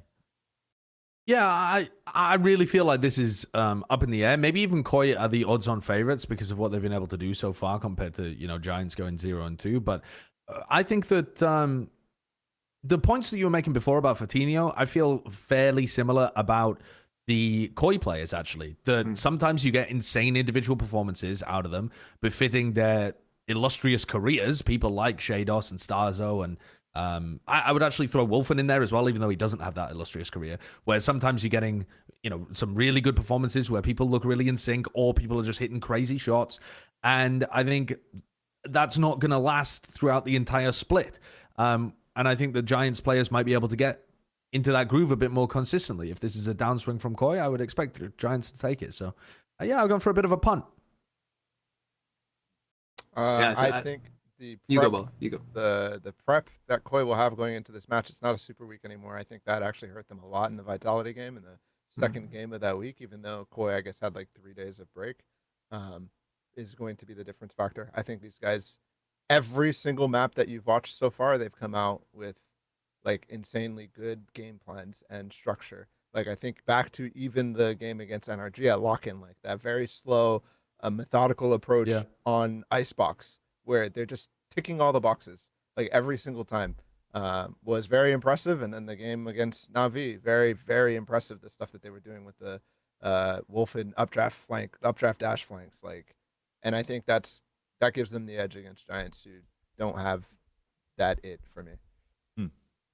I think Koi play quite like pretty Valorant. They have like good ideas, but I think that Giants are good enough players that are really experienced. People like Nookie and Rhyme that are going to be able to they don't even have to have too much of a game plan. I think they can just find the like gap in Koi's structure, in the sense of like, if they've got one overarching game plan, Koi, I feel like attacking that game plan, finding the weakness of it, and I don't know whether Koi have the next level to be able to adapt to that. I think that what I've seen from Koi so far has been to try to stick to the game plan, even if it gets messed with. And that's where I expect maybe a hole to develop and Giants to win. Cool. All right, that's the EMEA Preds. The rest of the matches are not as interesting to talk about or predict, so we didn't do them. They're very one-sided on paper. But let's jump into our other region that we are ignoring on a regular basis, which is the Pacific region. Yay! And let's do a bit of a week 2 recap for this. There were some pretty notable games in the Pacific region from week 2. The absolute banger match was the Global Esports versus DRX game, which I think was the last one played, right? Yes, I believe. Yeah. That was a great match. It was a 2-over DRX, but it was Global Esports really pushing them on a couple of occasions. And I was very, very impressed with Global Esports from the perspective of I thought that they were playing very well. I mean, the DRX are no slouches at all, obviously. I think they are the clear favorites in the Pacific region, and they got really pushed incredibly hard by a team that was a bit of an experiment. Heading into lock-in, heading into the partnership system, we didn't really know where they were going to be landing. High risk, high reward kind of team. But so far, the early signs of it, they're 0-2 right now in their region. But I think for Global Esports, they're another one of those fraudulent 0-2 teams where I think they should be punching for a playoff spot. And, you know, they're a team as well where the improvements are probably going to be coming quite rapidly as well. Yep.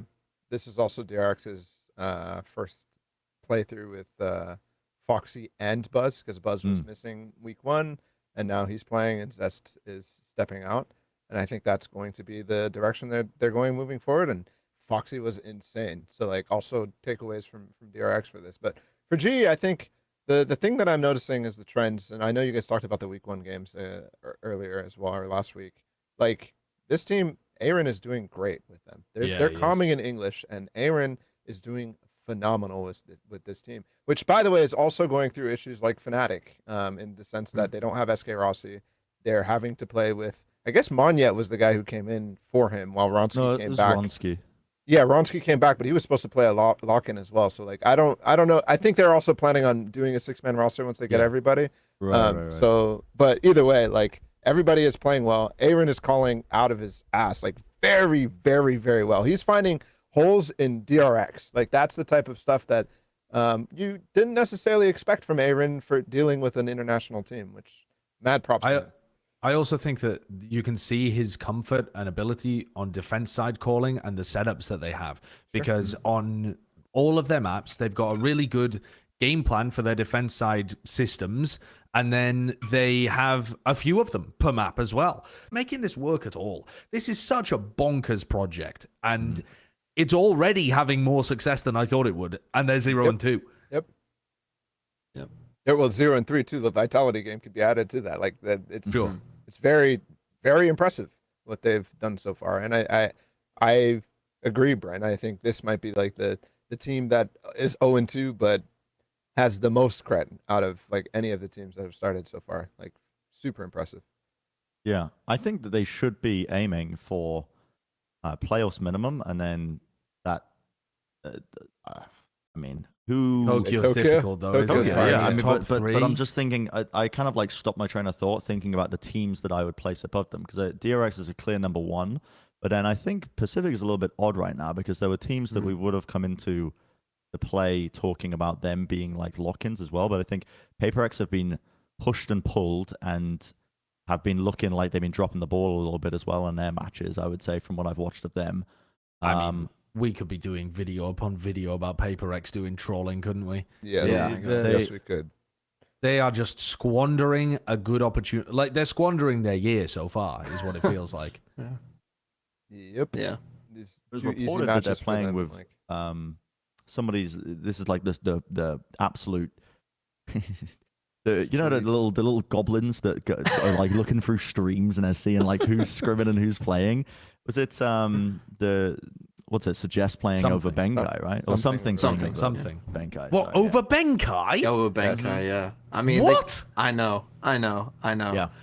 And I don't know what's. I've been Stockholm syndromed by this team because like I predicted them to win lock-in. I was like, oh, remember when coming off Copenhagen, everyone was down on Loud because they went out early. I thought that maybe PaperX are actually still good, but they just had a bad champs. And now everyone's super down on them, and they're actually going to do really well. And then they just trolled. And then they've come into lock-in. And it was like, some of them were saying like, oh yeah, we're just we're ready, getting ready for the league. And maybe it's not as bad as that C9 game, but there's still a lot of bad. I mean, Benkai's coming into my chat saying that I look like Ron Weasley's dad, saying that I'm a muggle, getting all my chat to call me a muggle all the time. And, I think for PaperX, they need to, they need to sort something out. I don't think benching Benkai, despite him insulting and trying to bully me, I don't think that is the best way to just add another duelist into your team and take out the IGL. That seems like the opposite. Just describing the compositions that they've run so far. They've run Jet Phoenix, and then they've run Yoru Raze, and then they've run Yoru Raze again on a different map. And then they've run Neon Rays. They've run double duelist every single map so far of the VCT Pacifics. And some of those being, I mean, the Fracture one, I'm not, I actually don't mind this comp. We've seen it work on Fracture with other teams as well. Yeah, exactly. We've seen this kind of play style work fairly well. But running the Jet Phoenix, the Yoru Rays on two maps, it's just... Dude, Jing's saying in the opening teasers of VCT, he's talking about who the best players are. They were sitting down eating spicy food and stuff, and he's like, I think Forsaken's one of the best players. He can play everything. And I'm like, motherfucker, prove it. Prove it. Stop him playing Yoru every game. Prove it. Prove that Forsaken can play other stuff that makes this team work, or you can play other stuff that make this team work, or shut your mouth. Because just running double duelist every game is... It's like I said, it's squandering a great opportunity for this team to genuinely be in that S tier. I think they've got the raw potential, maybe one roster move even, but more important than that, the way that they think about the game and the way that they craft their comps and their game plans needs to adjust. They can't just have this, two-tipped spear going in and nothing else going on with their game and always play high tempo and always be trying to run duelists, and it's just doesn't make sense. Yeah, I think it's been lacking. I think the weaknesses of their playstyle got pried open at Copenhagen, and then since then they've just been struggling, right? Because I feel like most teams, most top teams now default to either there's like some very slow teams in the EMEA, and then they throw in fast rounds as a bit of like to break the conditioning, you know what I mean, that they've been setting. And then I would say the Americas teams meet somewhere more in the middle. Like it's a bit more of a middle ground when it comes to how they play, like Loud, NRG, when I think of teams like that.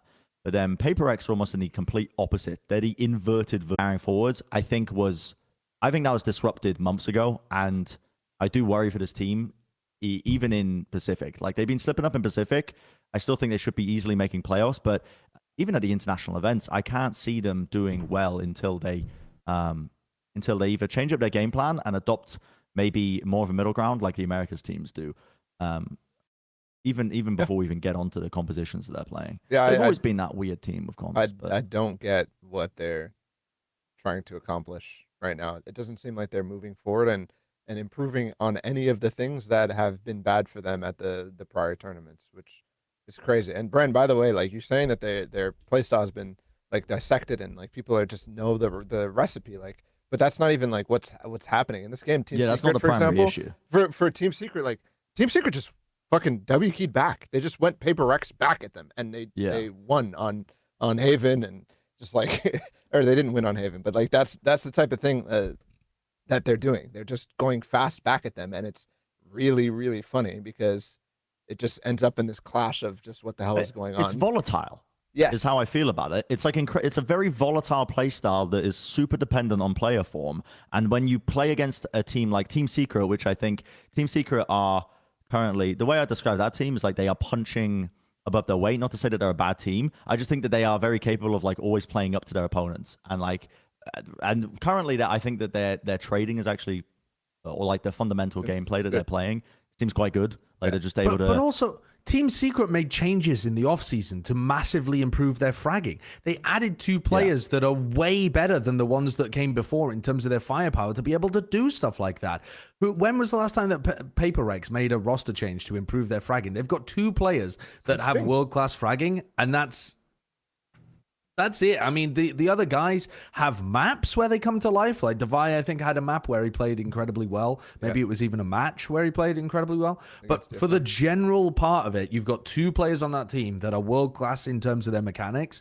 And then you've got 3 players that are not up at that same level. They're not a super team. You know, they're trying to play like they can brute force everything, but they're not Fnatic. They're not just, they're not just an unbelievably stacked roster. Yep.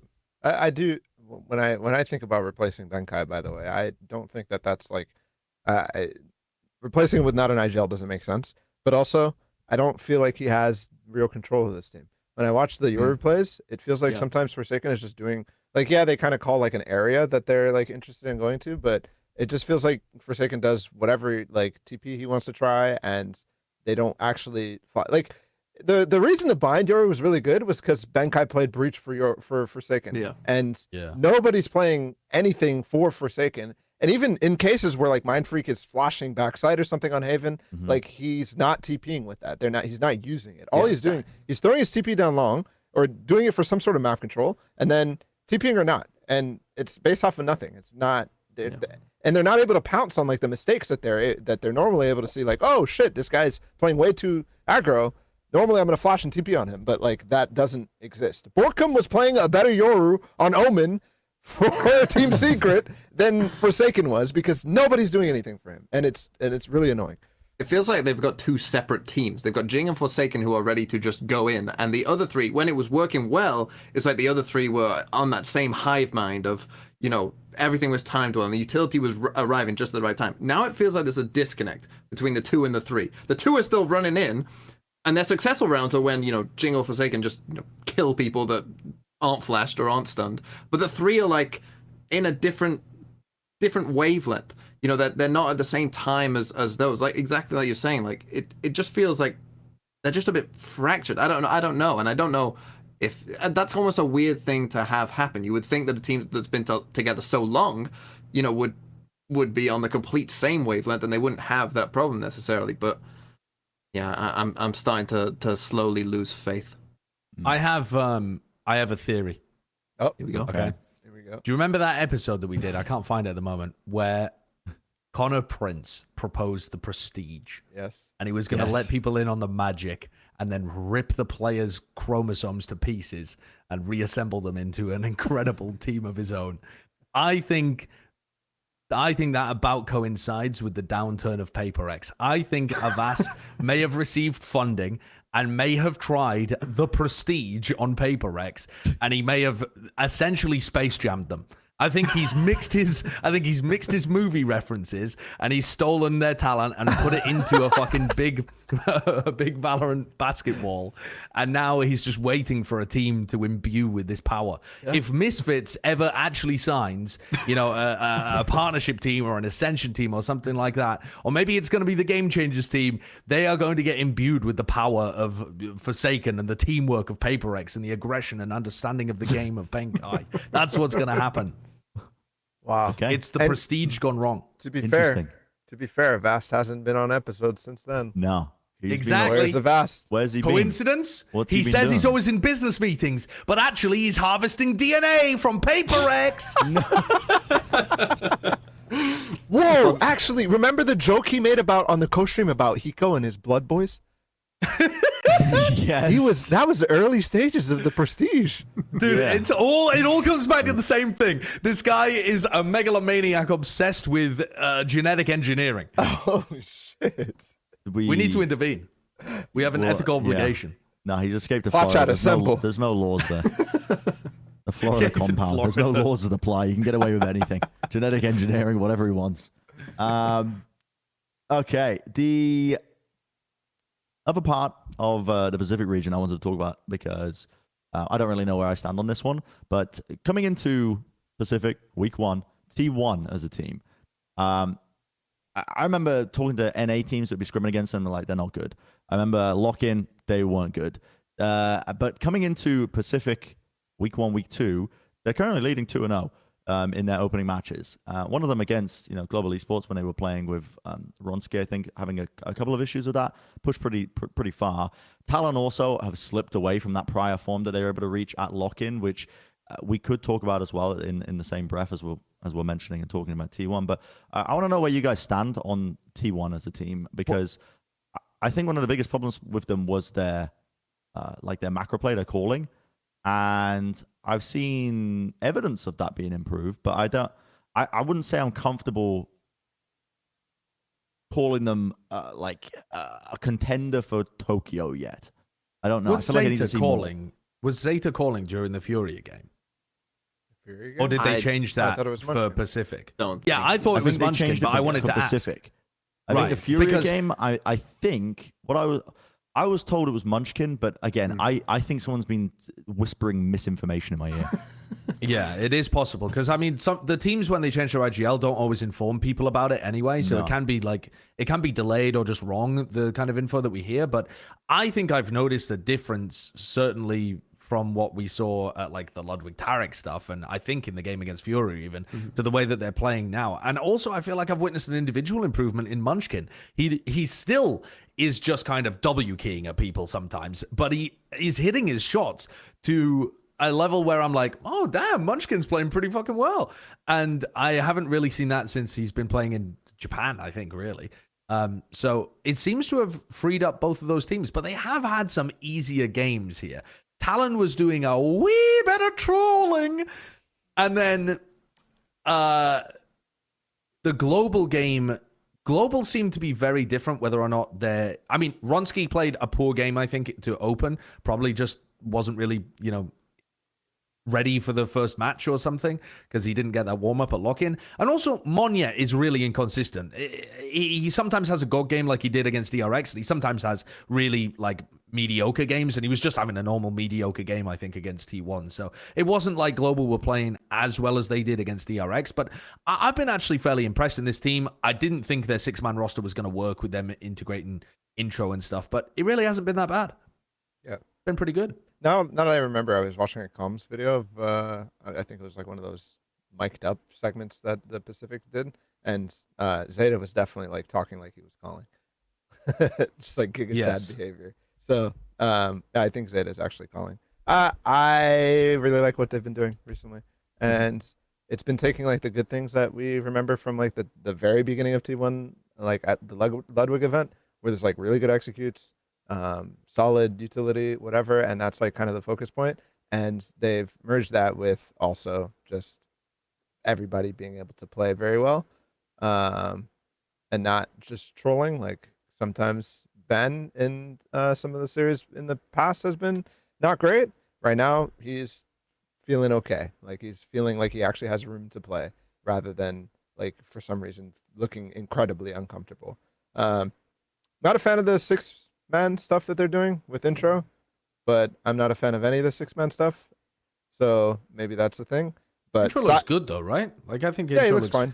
Good when he plays. He looks fine. It's just I don't really get it, because they're playing exactly the same role.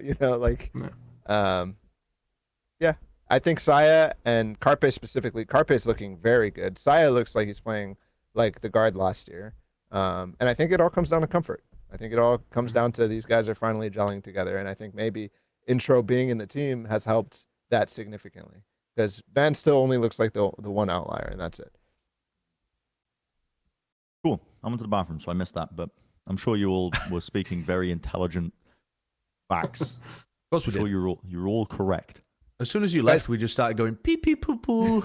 Oh, pee pee poo poo, pee poo poo poo. Yeah. Well, that's gonna be me because we got the predictions coming up next. So I'm gonna start pee pee poo pooing all over the place with the Pacific Week 3 predictions. Yay! What?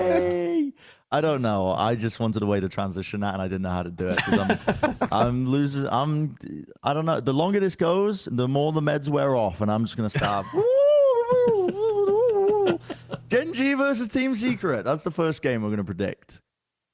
Interesting. Okay. This is quite interesting. So TMV, the lone person who's predicted Gen.G here. The rest of us have gone for Team Secret. Talk to me about this one. We didn't really talk about Gen.G too much.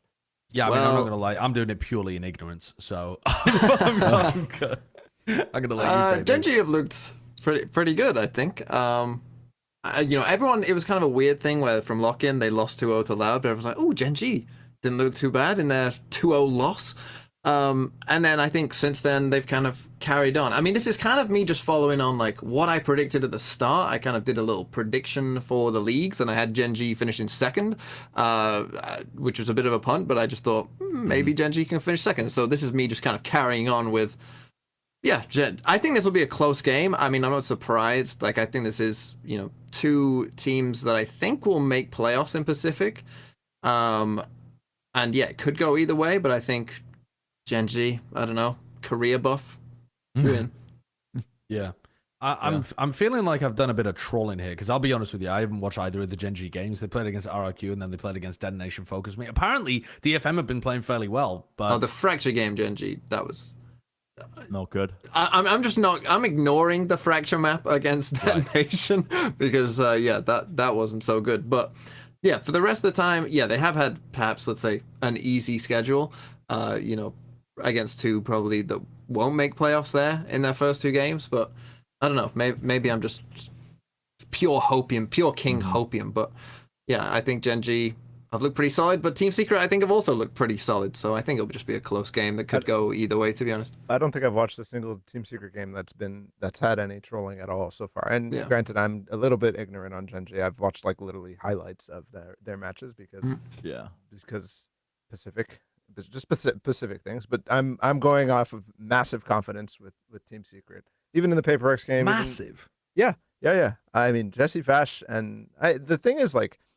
They have ideas as well, and Envy is just playing incredibly well. And I think that the first two matches they've had to be tested, which I think is always nice to watch. And the thing is like being tested and not trolling is like kind of a difficult thing apparently. Like it's kind of a difficult thing apparently for most of these matches. So impressive that they aren't trolling. And I think they played.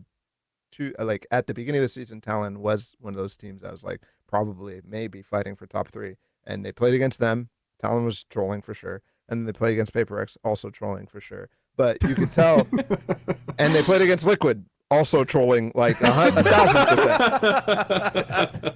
Yeah, this is the first game where they don't play against trolls. But the recurring theme is their opponents always troll. So Gen.G, good luck. Yeah, it's been hard to get a grasp on the level of play, I think, for Team Secret sometimes. But yeah, I don't know. Right now in my head, I get them. They're just a team that just are punching and are able to hold their own and more against good teams, good firepower. Like the firepower upgrade that you were talking about earlier, Josh, is pretty apparent. But I would give them a slight edge here. Let's move on to the next prediction, which is Paper X versus T1. Oh no. There's only one way to go with this. Oh, okay. We are split down the middle for the audio listeners. That's TMV and Bala having faith in Paper X after we've just molded about them, but also me and Josh have predicted T1. I think T1 have looked pretty good. Yeah, I feel like I'm going for the more solid pick here, which is absurd. But I feel like, Paper X obviously can win. We all know that Paper X are, they've got the ability to be a good team, but they're going to roll the D20 and they're going to see what happens. And I think it's going to land somewhere around the middle of the pack and T1 are going to be able to beat them. Yeah, I think T1 is a solid team too. I think Paper X, especially because we had a big argument the last time I was on an episode. We had a big argument. Everybody was like, Paper X need to make changes, and I was like, yeah, but they're still gonna win, but like do well in Pacific. Like they probably can win Pacific. Yeah. I'm not there anymore with Paper X. I think T1 more solid team. Paper X at the beginning of the season has trolled. However, in both their matches, both Jing and Forsaken have, well, not necessarily always Forsaken, but Jing has been incredibly consistent, and they still have that pace. Okay? And my argument for this game is purely based off of the matchup. And I don't think T1 will have what it takes to handle the pace. Simply put, the crazy aggression that Paper X throws out and thriving in the chaos, I don't think T1 will be able to handle the same way that Team Secret did and the same way that DFM did. Just simply put. One of the aspects I've been most impressive when I was watching T1 in terms of what they're improving was the anchoring aspect on their defensive sides. I think that like individually the players have been playing quite well, like Munchkin and Carpe have had a step up, but that was a big thing for me that I think will hopefully do quite well for them. I just don't have that much faith in Paper X. That's where I'm standing with this, to be honest, at the moment. I just don't have that much faith in them. I think they're cooking too much. I think the amount that they've been emphasizing, like trying to put Forsaken on the Yoru as well to get some like glimmer of back when they were like showing that really innovative composition on bind when they were like playing off the util and pinging stuff out, and the stuns were like aligned with it, and they were using Forsaken as like a human recon drone to just go in and ping people out and then follow up of it. I don't know. They were just kind of trolling. When I've seen them trying to implement it, it's like they want to be opping with him as well a lot of the time. I'm like, you could just be doing this on Jet to so much more success rather than trying to TP and gate crash out all the time. They just seem like they're cooking a little bit too much, and T1 have been making pretty strong leaps and bounds in terms of their own improved play. They're not trolling as much with the calling. They really have been cooking a lot, but they're burning most of what they're cooking currently, aren't they? It's like, you ever watch a movie and you've like, I know that Kurt does this a lot where he watches directors that he really likes. And Beth took me to watch a movie because she had seen a movie that the director had made in the past, and it was great. And we came out of it, and it was the most utter dog shit I've ever watched in my life. Name and shame. It was Alex Garland. It was Men. It was, and he's the director from Ex Machina. You get to go watch a movie called Men. And it was wasn't it supposed to be good? It wasn't even called Sushi Man. What do you mean? Was it supposed to be good? I mean, look at that audience score. No, it was abominable. It was a really, really, really terrible movie. Anyway, the point being that I feel like this is a bit of what Paper X are doing currently. They're going through their like art arc where they've made something beautiful to begin with. They've found a formula, they found a recipe throughout their cooking in the cauldron, and wow, this is sublime. It got us all the way to fourth place. It's got us deep in tournaments before. Let me just keep this cooking. Let me just keep the broth going. Oopsie daisy, what's happened to the temperature? Oh, let's add some other ingredients. Let's try and make it taste good again. And it's just they've just fucked the pot. Well, oh, nice one. Nice one. But Josh, what is always incorporated into M. Night Shyamalan movies, a great director, is a twist. Big twist? Yeah. So, this is the twist. Yeah, the twist is Week 3, Paper X T1. The big dramatic twist. The dramatic twist would have to come later. You have to wait until later. It still is an M. Night Shyamalan movie, bro. Like, relax for a second. Also, M. Night Shyamalan, isn't he like the fucking exact example of what I'm talking about, where he made something great, and then he's just tried to do the same thing over and over again? But there's always a twist. Yeah, but you always know it's coming, so it's shit. Well, okay, that was an interesting talk. I'll dissociate for a bit. Next team, Global Esports versus Zeta Division. This is the final pred we're doing for the Pacific. I think we're all going to go on. Yeah, we're all Global Esports. Hello, India. Hello, India. Fighting. And we didn't really talk too much about Zeta Division, but this team has been they've been slipping and stagnating, which is quite sad to see, honestly, because I wanted to see them in good form heading forwards and a chance to see them almost like their run Tokyo. at Reykjavik was a bit of a flash in the pan. Yeah, but don't say that like again, their run Josh. at Reykjavik. Don't you dare. Yeah, this guy is just... Wasn't that great? That was the best It was a storyline great of run. Valorant You can't say it of all wasn't a time. great run. No, the run was great. The run was great because it was so unexpected, and people shouldn't have thought that it was going to happen. Or ever happen again. He's not wrong. He's not wrong. Yo, but 10 has been fragging. Let me just say that real quick. 10 was fragging. Okay. That's it. But it was IRQ. They could win this game. I mean, I wouldn't be completely shocked if they won this game. Who, Zeta? No, Yeah, Zeta. They could win this game. I think they could. I mean, like I said, Monier's a bit of an inconsistent player. If he goes back to, dropping, 10, 12 in the games instead of 30, then I think that's going to make a big difference. But I think Global Esports have looked like they've got better game plans. I think they should be favored. Yeah. And I think Zeta's biggest struggle for me is how slow they play on attack side sometimes. When they're not given opportunities, seems like their game plans start out well, and if the mid-rounding doesn't go their way, or if they don't find opportunities, they will happily squander it down to fucking 15 seconds. And Scream is a big fan of the Zeta. Yeah, Scream has been watching their VODs, I think, to learn from it, in particular as well. He's just been playing the Reykjavik highlights on repeat. Well, he played them in Reykjavik, no? Yeah, he lost. Did he? Yes, in Right. groups. Yeah. That's what. Or no, not groups. That's how they got knocked out, though. Yeah. But not unexpected for us to all go GE. Let's move it along, speed it up. Josh, do you have somewhere to be? Do we need to wrap this episode up soon? Vitality. No. Vitality game is starting. So Like speed now? it up. No, I mean so yeah, that's now. like But now. It literally. Okay, well, let's start the longest segment that we're going to do this podcast episode, which is the R&A's teams the worst in America. It's time to what do would the be a NA sick recaps. M. Night Shyamalan twist? The North American teams being at the bottom of the standings in the Americas. That No, would if we be just didn't talk about NA. Yeah. Just America's fans mauled in. We're just like, right, that's it with the episode. Bye.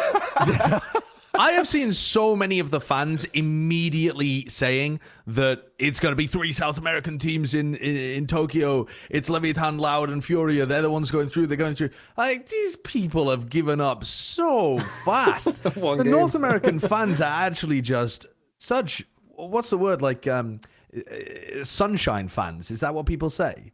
Fair weather fans. That's the one, isn't it? Fair weather fans.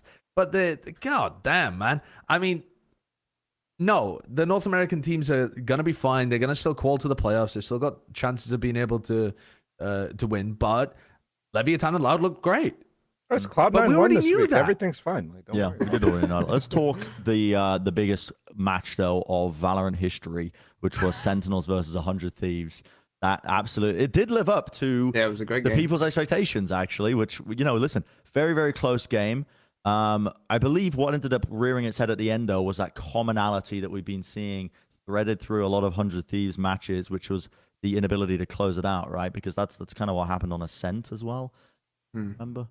Like they had. This would have been an it was absurd series. If you go to the all maps, Kurt, and just look at the kill disparities of the teams. Yeah. Like, it's and look at how many first kills as well 100 Thieves got. I know obviously some of them will be trades and whatnot, but it was kind of a bizarre game to end up like such a close game where 2 maps go to overtime, the other one's 13-11. It's kind of a crazy series. It really was, yeah. I mean, the fact that they're so ahead in terms of first kills and so behind in terms of the overall fragging is bonkers. And in the match, I didn't even realize that they had been losing that many opening engagements.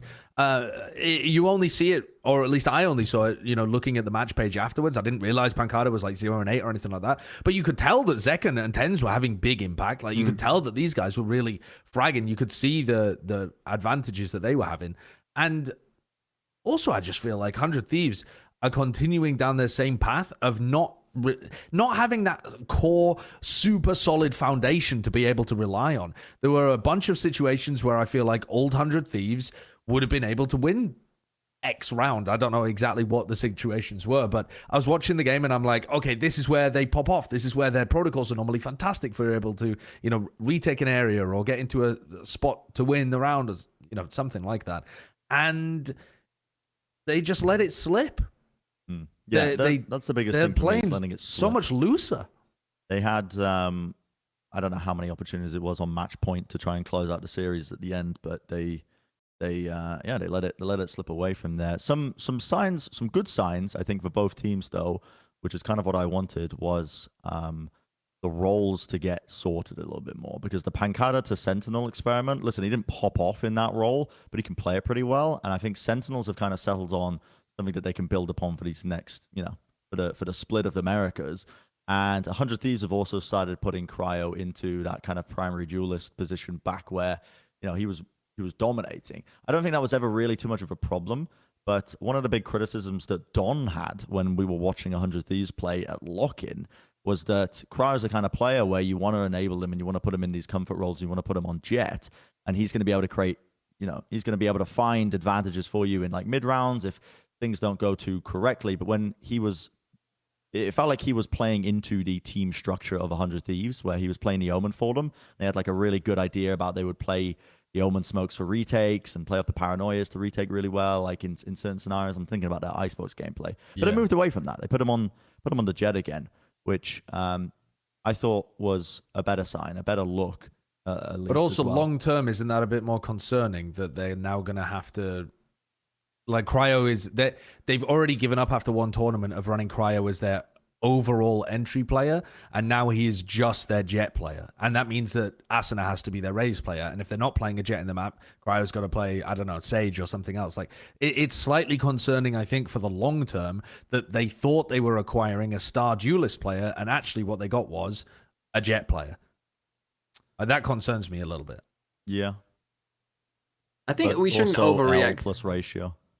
I don't think that, like, I mean, it's easy to say, like, oh, Sentinels won, 100 Thieves lost, so things are going well for Sentinels, and their role changes are all good, and 100 Thieves lost, so, they've still clearly got a lot of problems. Like, this was as close as a game could possibly get. Yeah. Like, 2 overtimes, 1-13-11, you change maybe 1 kill, 2 kills, and 100 Thieves win, and probably everyone overreacts to the way where it's like, why is Pancada on Sentinel? Doesn't make any sense. Yeah. 100 Thieves are good, they're getting better. Like, I'm not ready to overreact and say like, oh, 100 Thieves, that they've really got to start getting on it.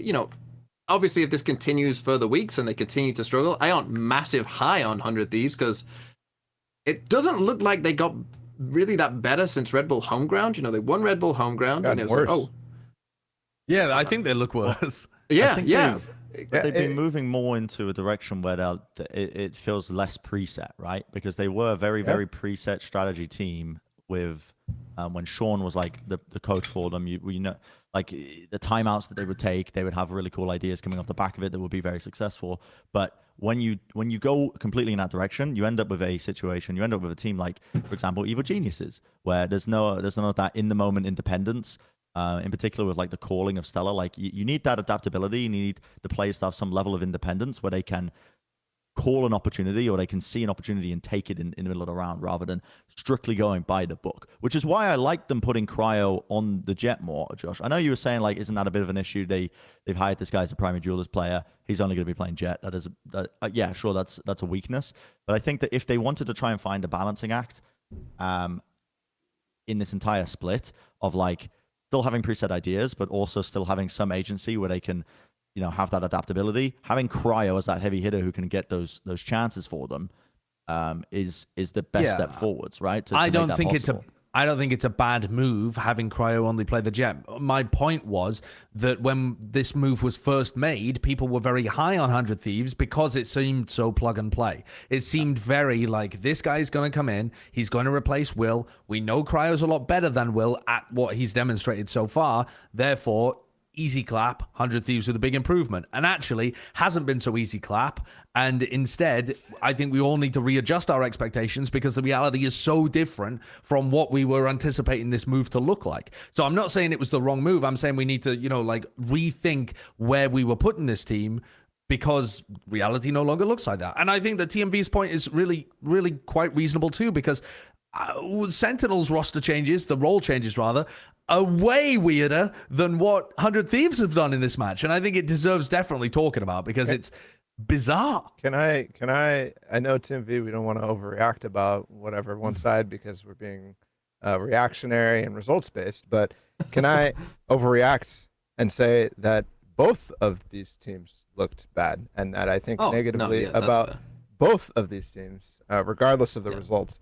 I think the 100 Thieves point has already been touched on a little bit, but one thing that, like in terms of like the structure and whatever that Sean had, I think we did see some creativity from 100 Thieves, but like, is it good creativity, like the fracture stuff that they were doing, where they were just pushing south side and then playing retake from south side, like the spawn side. Weird. It was so strange. It was working. It was working, and I think there was like some idea where you're collecting a lot more orbs defense sided, and then you're actually able to play those like first 3 rounds as that way, and you'd come into the gun rounds with a lot like better ults, but you're also throwing a lot of ecos in that instance, and that did happen. And then for Sentinels, like exactly the same point as the cryo point about getting him as a primary duelist, and you're not really getting that. In this case, it's forcing Saci and Pancada, who you're bringing in to be one of the best Silva players or initiative players in the world, and one of the best smokes players and controllers in the world, and neither of them are playing that role for this team, is hella strange. And I have no clue where to put them, and they both looked bad because of it. They both looked worse players because of it, in my opinion. No, I would agree with you, definitely. But I think that I have faith in Saci and Pancada to be good at these roles by the time we get to the end of the split. Like, I think you could look at Saci and Pancada by the time we get to the Americas playoffs, and I'm fairly confident that they'll make it there to the Americas playoffs. I think we'll see them there, contrast them to this game, and you'll be able to see the obvious immediate improvements. I mean, Saci won't be too late on his utility throwing. He'll look more comfortable being able to be with the pack and trading people off. I think Pancada won't get caught out anchoring too much without his smokes to be able to play around. Like, the things that they were tripping up on, I think are just time issues. And it's, do you have faith in them to be good at a different role? Yes, because I know that they're nutty players who are very smart about how they think about the game too. So I'm not as worried about that for the long term, but I think it's like Sentinels have this trade offer in their head, and it's like, in one side, you get Saci and Pancada playing their optimal roles where we know that they can be S-tier world-class, world championship level. And on the other hand, you've got Def wants to be put with the middle of the pack and playing Initiator so that he can call better. And we're also seeing that with FNS, by the way, because FNS moved to Sky and Victor moved to Viper. So this is not just Sentinels where we're seeing this. But that trade-off, could it not have been foreseen when they were building the roster and putting the roles together?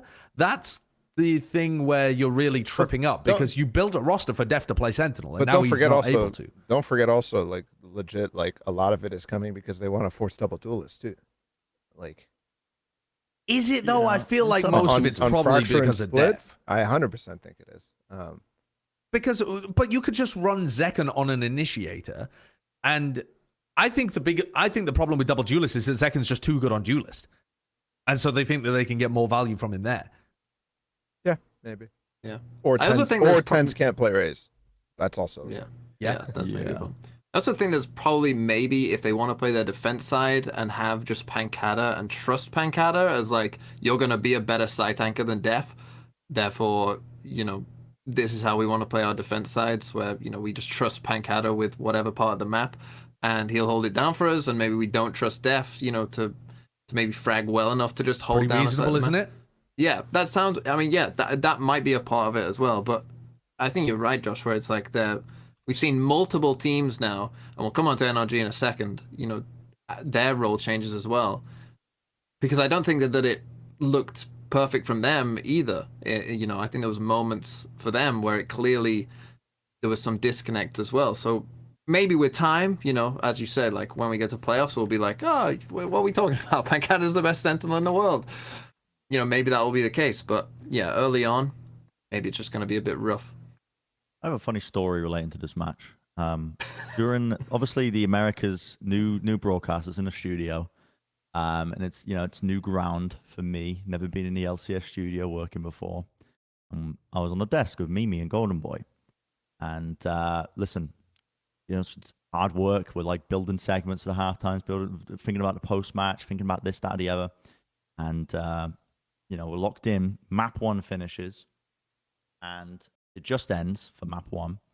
And we've already built the show and everything, and I've been pounding water because obviously talking a lot. You know, we're all calling stuff in, pounding water, got to stay hydrated on the job. And when I'm going into a new studio or production or like anything like that, I like to get my bearings and find out where's the closest bathroom to where I'm going to be working on a regular basis, just so I know. You know, I'm like in a break and I'll have time for this. Well, what I didn't account for is that the bathroom was also next to where the players are really having leaving another to take their bathroom break story? outside and talk about in between. You're maps. literally Dr. Disrespect, just British. No, I didn't disrespect it. I Got the turned off my mustache. mic. I did not do a Connor Prince. I turned off my mic, ran to the bathroom. I get in there, and I shit you not, it's just 10 gamers wearing the red jerseys in a queue for 2 things. There's 1 urinal and one stool, and the entirety of Sentinels and 100 Thieves were in this fucking bathroom. And then there was just me. I'm just like, okay, I left like as the match finished. So they have to like talk about the highlight, then toss to the break, and then we have a 3-minute, and then we have ads, then we have a 3-minute timer, and then it's back to us. That's enough time, right? Right? And I've got my fucking IFB on, so I can hear as well, like the producers, like my in-ears like hanging down here. I'm in this queue, and the Sentinels and 100 Thieves players are bantering with each other. Mike's there as well. Like, fucking everyone's there in this tiny bathroom. Fucking everyone. The entire team. They're bantering back and forth after map 1 because they're good friends, right? They're good friends. And I'm in this queue, and I'm like, guys, come on. And I can hear like the comming from the producer. And our producer's like, and I can hear it getting frantic and more frantic and more frantic because I'm like, there. I'm like, okay, finally. I piss. I get out of the bathroom and I hear just like, we're gonna have to start without him. And I'm just like, I like put my in-ear in, turn my mic on, just start sprinting down the corridor, to make it back to the studio. And I just hear the 5, 4, 3, 2. I'm like, open the door, run round. Get to the center, and I'm so out of breath, and I'm wearing a lav mic, and I cannot breathe heavily, otherwise it would just like seem like I'm out of breath. But I made it with like 2 seconds to spare in between the map 1 and map 2 segment. If you go back and look at that, if you pay attention, close attention to me, I'm gonna look this I'm up. just like.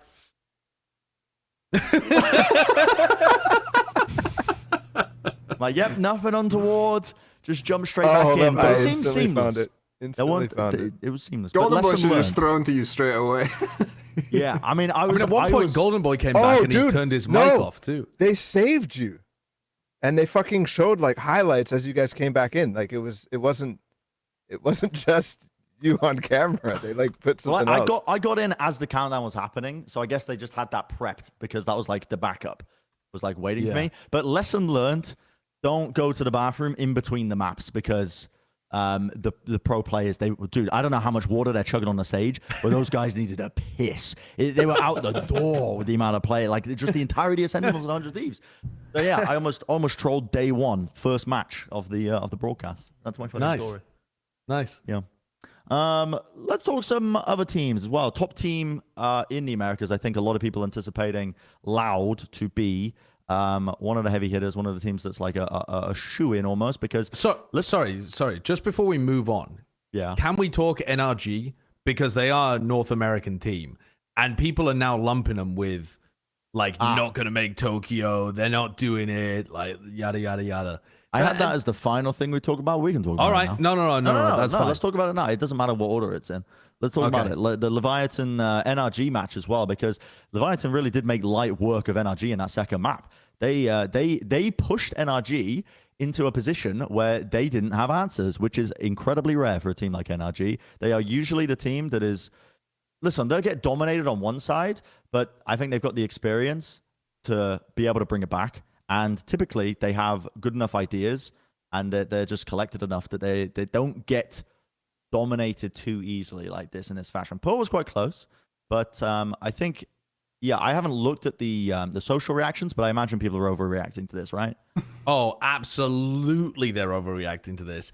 Ardis is a washed... I don't know, wooden spoon winner or something.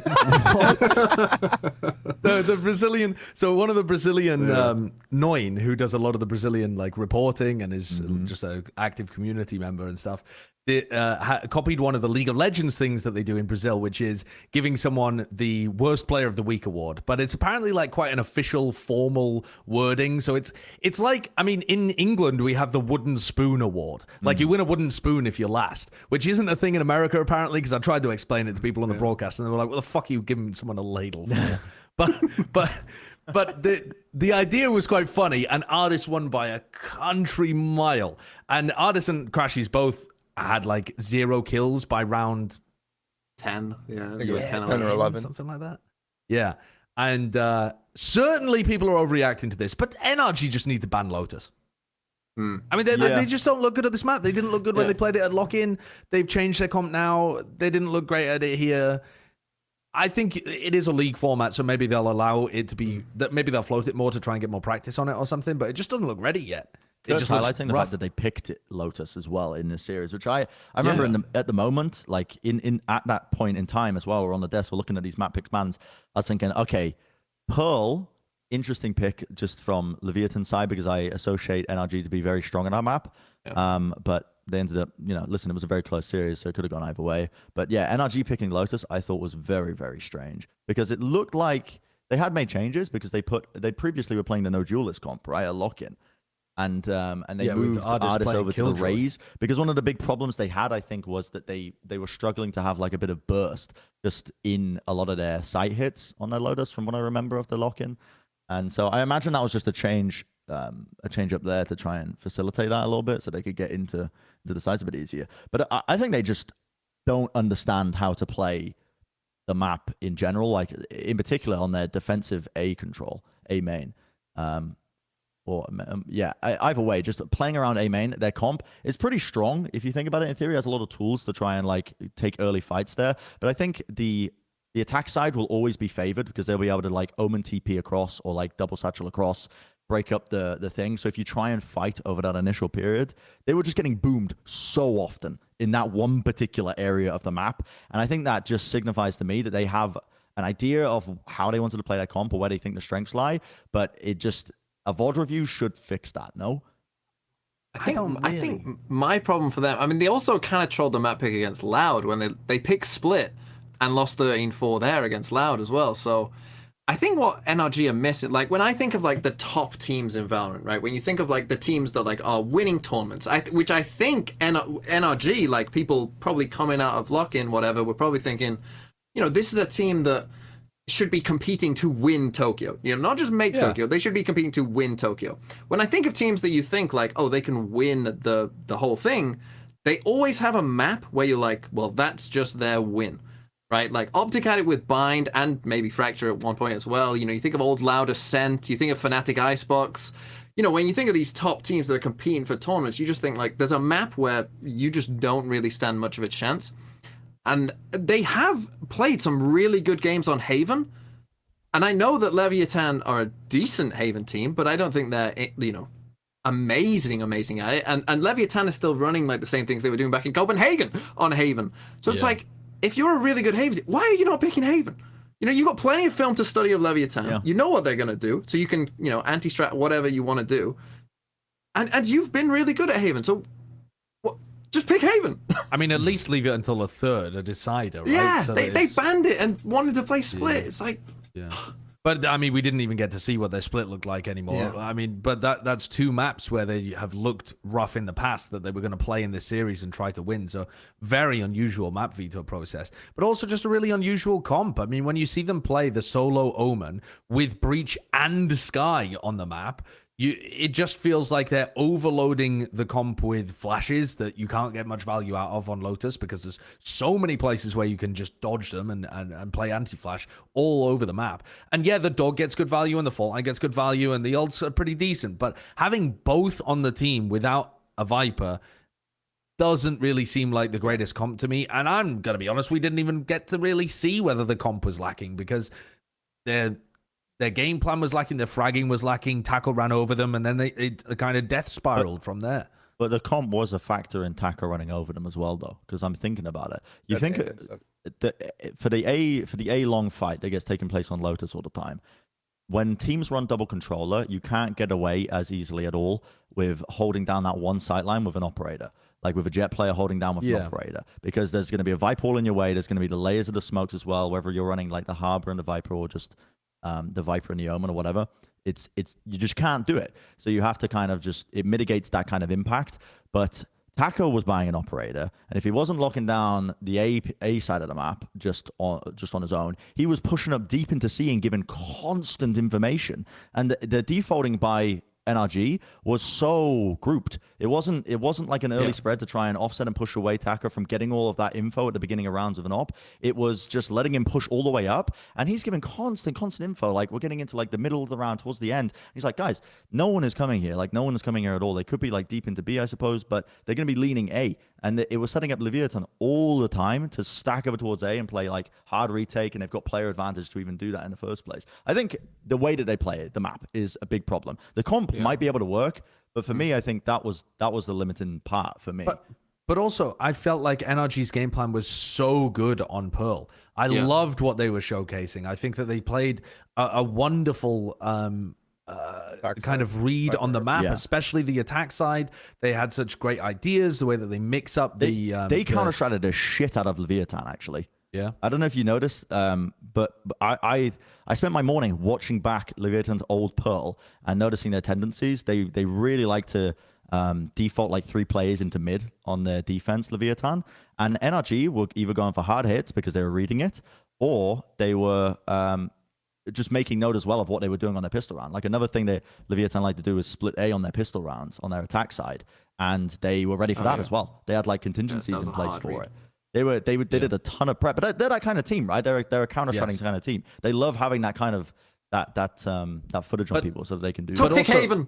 Yeah, Haven would have been great. But at the end of the day, though, too, they didn't win on Pearl despite having such a great game plan. Like, I was watching the game, co-streaming it, enamored with what they were doing. I was like, this is a masterclass map from FNS. It's like one of those Haven games that you've seen in the past, where it's beautiful Valorant. You can see his game plan at all times, and the execution's there. And he was getting them to sites, and then they were playing post plan, and then they lost 5 retakes. Oh yeah. so their post plans were bad across both games. Well, some not all. And also, I thought Leviathan had just were able to match them. Yeah. They're good enough to be able to, even when NRG get into really great spots, Leviathan is still good enough to be able to come back into the rounds. And I think that it looks like a much worse map. It looks like a much worse match for NRG because the map veto didn't look good, and they don't really know what they're doing on Lotus yet. But I still think that there was enough there that they're going to be able to go toe-to-toe with the top teams, and you shouldn't be ruling them out of Tokyo yet. That's insanely reactionary. Yeah, 100%. I think Leviathan were the guys who... just the fact that they were retaking so well, the fact that they were even putting themselves into retake situations was making NRG look like, I don't know, like a lot of the site hits were really working, but they were also ripping them apart when it came to the spread and how close they were playing together, the trading, like that stuff where NRG probably is working on some of it because they're running New Lotus comp where they're adjusting all the roles as well and doing different defensive side setups where the attack side, like it's tough for them to react properly and get off site in time. But the other thing too is, for me, the light armor strat for NRG seemed to have gotten a lot of value in terms of economy, but they were just for sure weaker in all of the gun rounds. And Leviathan, I actually think that this. Well, I agree with you. It's overreaction to say that NRG are not going to make Tokyo or anything like that. I think they still are 100% in contention for that. I think Leviathan, the scoreline shows a close game, but I don't think it was that close at all. It was 12-4 in gun rounds. In the first half, it was 11-1 in gun rounds. They won both pistols and a bonus on Pearl. And then they ecoed them 3 times throughout the series, which is Taco was also ridiculous. Getting shut down. Maybe you normally expect a bit of a better performance from Taco on map 1, and it's even more one-sided. Yeah, but that's why I'm saying that I think so. The idea that is in people's head though at the moment, that I feel like the kind of narrative that's come out of this is that NRG were bad. But what I saw was NRG still playing well and Leviathan going up and over the top, and I feel like that's. You can't just look at the result and say NRG lost, therefore they were playing badly. You have to still apply the eye test and actually use the fucking eyeballs in your brain to look at the game and see is this good Valorant or is this bad Valorant? And I still feel like map 1, it was good from NRG. That's why I said that NRG still looked better than Sentinels and 100 Thieves coming out of this series, but I said that halfway through Lotus, and and I wasn't happy with anything that I saw after Lotus, or rather, after that halfway point through Lotus. So I think it comes down to, though, if NRG can get, these teams onto maps where they're comfortable, I think NRG can still beat all the other teams. Can they still beat a Loud or a Leviathan? Yeah, I think they still can. But at the moment, especially if you listen to like the scrim rumors that NRG were putting out into the world about how Leviathan were dominating them or whatever in scrims, like maybe this is just a bad matchup for them too. Yeah, I think. I don't want to take anything away from Leviathan because they were popping off. Even in map 2, I was so impressed at all of it. Like their retakes on B were holy shit, very good, very good. Like just having the protocol in place where Taco is going to be like first contact and he's just like skipping and hopping, updrafting, updrafting across, and then immediately like players being able to react off of it and trade off of just the info that he gets there. I thought they had really good ideas. Every time they had to fall off a beach, Shy was literally putting himself in the best position so that energy can't push a little bit farther because then they're walking into a crossfire. And the post-plant flanks were just getting red constantly. I mean, the FNS was trying to flank into Seekers twice on Pearl, and then the post-plant flanks that they tried to do on Lotus were always getting red and always getting shut down too. Leviathan's just got such great protocols for stuff like that. And holy shit, Leviathan didn't just do it on Ascent. I mean, this is actually a major breakthrough for Leviathan in the sense that normally their Ascent looks fantastic, their Haven looks pretty good, and then you're asking where's the rest of the depth in their map pool. Well, both of those maps look really good, and they're both not Ascent and Haven. Yeah. We didn't see that Lotus before, so yeah. Maybe they were just always good on Lotus. Yeah. They definitely have one of the better reads on it, I think, in terms of how they wanted to play it.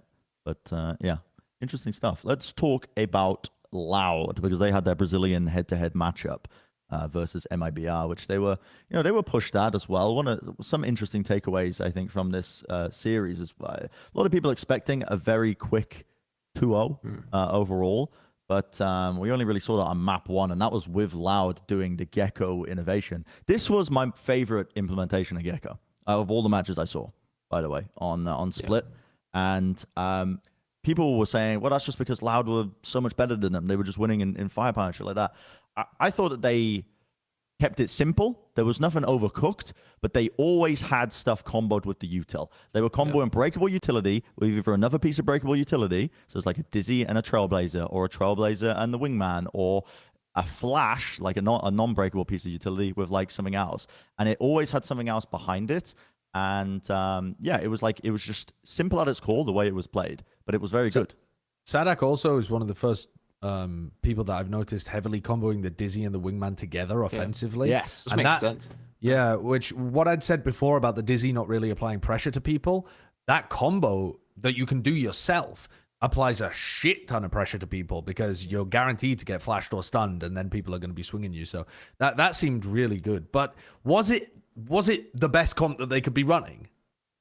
I think it's a good replacement for the comp that they were running at Lock-In. I think Gecko instead of double duelist. Yeah, I think Gecko's a one-to-one kind of replacement for not necessarily one-to-one because he loses the dive, but he wins a lot other stuff, and then he has like a direct correlation with the Wingman, with the Boombot, and it's so important on Split. So I think it is a good comp for Loud specifically, especially given what we were just seeing from them at Lock-In.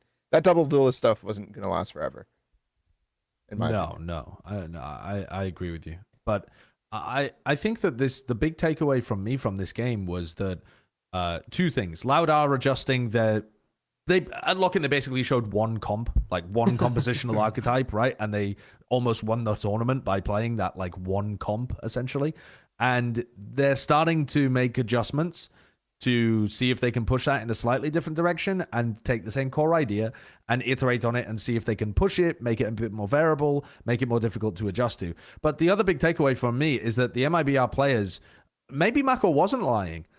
I mean, when Mako said in the press conference that the MIBR players had some of the best aim that he'd seen in the tournament, Achilleos talked to Mako afterwards, and Mako said, no, I just wanted to say something nice because I was in front of the Brazilian crowd. I just lied. But actually, this was a nasty good game from like RGL had some really big moments. Murray's had a couple of big rounds. JZZ jizzed on him. Lotus it was as good. Well was a great indicator as well that they just had some very good coordination together. Like it was enough that they were always RGL's paranoias on Lotus were just insane. Actually, he was always getting 2 players or The 1 mound player, pushes and it were was really good. and it was in a position to set somebody up to swing and immediately collect 2. Like I thought that they had a good idea. I'm noticing a trend though with these Lotus games and teams losing it when they put so much emphasis into fighting on the defense side for that A main position. Like Yeah, I think it's horrible. I think it's like so bad how teams are playing it right now, and It's actually teams just that so difficult to teams that fight that on understand defense. like the easiest way to break it, which MIBR were doing, it just gives you such an edge. I think with the way you play it, if you're playing into somebody like that, because it's so hard to hold that as defenders and fight over it. Even though in theory it seems like it should be easy. I definitely give a lot of credit to MIBR for this series overall, but let's be clear. I think the loud gecko on Lotus was full troll and absolutely horrible. Because you lost all of the combo stuff that we just talked about was really good on Split, and you went for the worst variation of throwing your wingman into C to die. Like, it was so bad. Yeah, I think with a bit of tuning though, that could work a little bit better. Because they just get the gecko out of there. You Get it just out need of to there. clear back sight though. Like what he was doing was sending in the gecko, and then they would use util to try and clear the back sight. I think if you throw in the big molly to clear all of the back of the site, it's big. You can clear That all molly of is that. goated. I fucking love that molly. And then people who wingman are- you can immediately send in the wingman to plant on the proper corner, so you can play the post plant from sandbank. That's really easy to do as well from that position. I feel like they just mistimed it a lot of times when I was looking at it, but I do agree. It does seem quite troll. Like most implementations of Gecko so far have been a bit. I mean, the question you got to ask is it going to be better than Killjoy? No. Killjoy's better. I know they're not like direct replacements or whatever. Like obviously it's a different comp, but you're just gonna that is get the more. difference on the Lotus comp is gecko for KJ. Yeah. On Lotus, it's a gecko for a KJ. But and- TMV saying they don't fill the same niche. It changes the Yeah. No, I know. compositional dynamic. Yeah. But- I'm just saying you're loud just- at lock-in was running KJ. Yeah, but you're just gonna get more from Killjoy. Just I mean, the lockdown alone attack side is like absolutely. it's like a free site and more.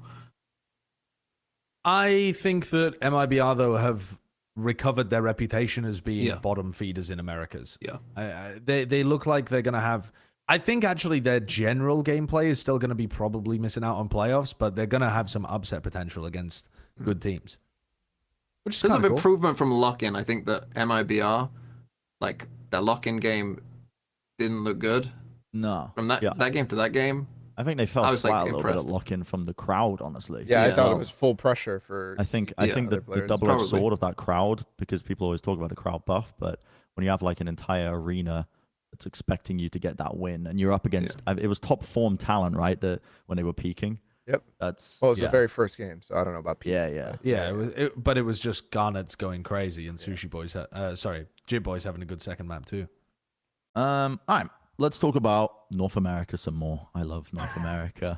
Let's talk about Cloud9 getting their win over EG with 2 new players, Rooney and Jake, coming in, and not much time to work off of, not much time at all, but they managed to scrape through that win against EG. I gotta say, I was quite disappointed with the way EG played in this. I'm not gonna lie. Quite disappointed? I was quite disappointed. I think that they suffer from a big problem, which is being able to recover when you get punched in the face. When you have these preset ideas that are cooked up, and they might be good for a short amount of time, but I think they were overcooking in the Pearl in particular. They were like not even considering the wider play. Like they would knock Cloud9 down to like an eco round, and they would decide to do like their usual A main conditioning. And Cloud9 would be like, oh, they just pushed with 3 players through A. Let's just immediately take up the space in mid, and then fucking chaos erupts because their mid rounding was awful.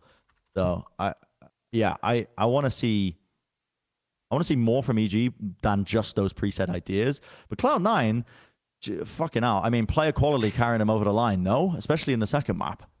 I don't even know just about player quality, but like actually, apart from the first half that they played, the game plan and coordination is so much better than I would have been expecting for a team that has just been cobbled together last second with very little time to even play with each other, having lost and had to replace their IGL and add 2 very inexperienced people to the roster. I I know that Zelsis was like, his own like Zelsis abrasive self at the end, and he's like, fuck the people's expectations, like, that kind of thing. But I think it was extremely reasonable to have low expectations for this team. You want to set the bar low when they've been put in such a hard position. But holy shit, they did the Fosbury flop over the bar. MCE just giving them the boost up, and they looked way better than I was expecting them to. And I think you've got to give enormous credit to MCE, enormous credit to the newer players coming in, and to the old players for being able to integrate them and play a decent game. Apart from the first half where they looked dodge, it was all very, very decently structured from there. I mean, EG lost. They won all 4 pistols, EG, and somehow managed to lose 3 of the 4 second rounds. Now, if you even tried to do that, it might be difficult. If you plant the spike, oftentimes teams won't even try. They will just sit and spawn and die to the spike. It's almost hard to lose some of these rounds, these second rounds. And it wasn't like Cloud9 bought all sheriffs and, someone hit 2 sheriff headshots at the start of the round. Unlucky, nice shot from them. Maybe they had 1 sheriff that wouldn't even get a kill. They're losing to classics and frenzies. And they're not even going for like the Navi buy either, where they've all got light shields and there's 2 pistols, and so could be a dicey if you lose one of those rifles. That didn't happen either. They were buying Spectre full shields and all that, playing it basically as safe as you could, and still managed to lose 3 out of 4 of the second rounds. And I was just losing my mind because I don't understand how that's even possible. I mean, I was doing the stats for like forcing and stuff and saving, and those rounds are about 9%. Okay, you have about a 9% chance of winning that second round. Winning 3 9% rounds in a game is it's going to happen once every couple years in Tier 1 Valorant. And EG are our example. They're our shiny little example of doing that. It's like, so yeah, there they won the first 2, and then they lose, and then both sides of Fracture, they win the pistol, and then lose the second round. I mean, unbelievable. That's worse than losing the pistol at that point, think like the econ damage. This plays into like the overcomplicating thing that I was talking about though as well, because they would be cooking on their anti-eco rounds, and this is apparently a common thing that teams go through sometimes, where they just they don't keep it simple enough with their anti-eco plans, and they will do the same thing. Like the lesson being learned is that they'll just like keep it simple, do the same thing every single time if they win a pistol. Like just literally just fucking send it with your gun advantage somewhere, or just like keep it the same strat. Whereas EG, I think, are trying, they're just trying a little bit too much, and it leaves gaps and openings which fucking Zelsis gets a kill, picks up a gun, suddenly chaos erupts, and it feels like communication falls apart when they're trying to like hit a site with 30 seconds left, and then they just get picked apart by like fucking guerrilla warfare, just people like popping out of the sides of classics and like killing one of them, fucking killing the other one, and like, where are the players? And they're like, I don't know, they're not communicating anything. Like nobody knows where fucking anyone is. That's also the areas, though, where those 3 players from C9 are sometimes at their best. And Rooney also had his sheriff plays as well, where, he's really dangerous. But just to focus on those 3 C9 players, those players, what they've always been so excellent at is taking scrappy, weird moments and turning them into magic. If you look at the way that they play, it's a lot of running with the Phantom and finding repositioning and the very heavily movement-based, baiting your opponent into taking bad fights and then swinging at them with a frenzy or some kind of weird gun. They have like quite a similar style of how they want to play, and it's very scrappy and very high value in those messy scenarios. That is just perfect for dealing with a team that's struggling in their second rounds. And I think that's a great way of being able to get value. And I think it's kind of, while you expect those 3 to hang on, credit to Rooney and also credit to Jake for getting what the hell Cloud9 are doing in those rounds. Because it's one thing when you've played with people for a while and you can understand they're making some crazy play and like, okay, in the moment you cook up like how to help them or where you should be swinging, or, you try to help them without feeding yourself.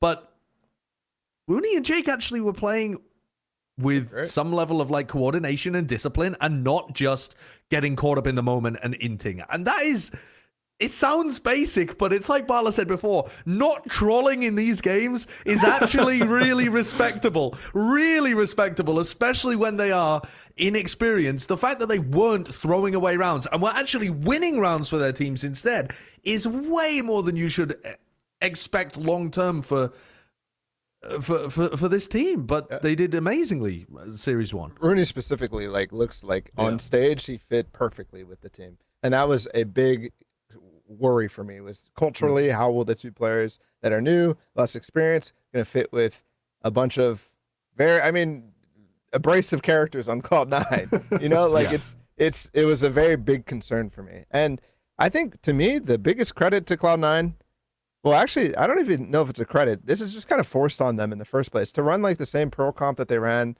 against PaperX, against DRX and stuff like that.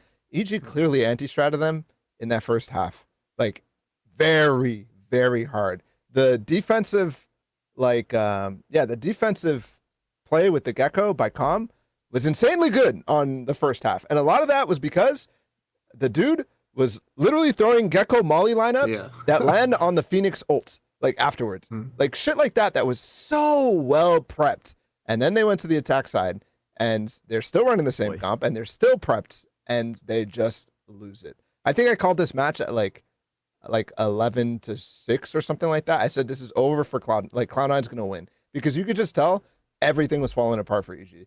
I think it was the second round when he threw the wingman down. They orbed next to the spike plant, and nobody mollied it. And Zelsis had flash back call. He just dove into the cove, killed the Gecko, and it's just like ridiculous. So many times as well. Actually, it was so many times. I don't get it. But it's also good. I mean, that's another moment where the Cloud9 players with experience are deliberately like prodding to try and find holes in EG, right? Yep. Like, they're making the wild play to see whether you're going to do anything about it. And then if you don't do anything about it, they're just going to make more and more wild plays. And they know that they're going to get away with it. It's really like they're very good at pushing the limits. Caused so many problems. But with the amount of anti-stratting that you saw, that was clear from EG, it is incredibly embarrassing to lose this match. It's just incredibly embarrassing. After the Pearl win, the Pearl win in the first half, and then they even started off Fracture kind of okay too, and their ideas on Fracture kind of okay too. But the attack side coordination is just so bad for this team, and you could tell chemistry and mental and how to stay focused is a problem, because the last 4 maps that they've played now, they've thrown leads. Yeah. They've thrown leads. The last 4 maps. Yep. Wait, did they really? Yep. Against who was it? Talon. Was it? Talon. Both ones were game? 9-3, I'm pretty sure. I think it was 9-3 and 8-4. Oh my god, I forgot about that. 8-4. Oh my god. Oh Jesus.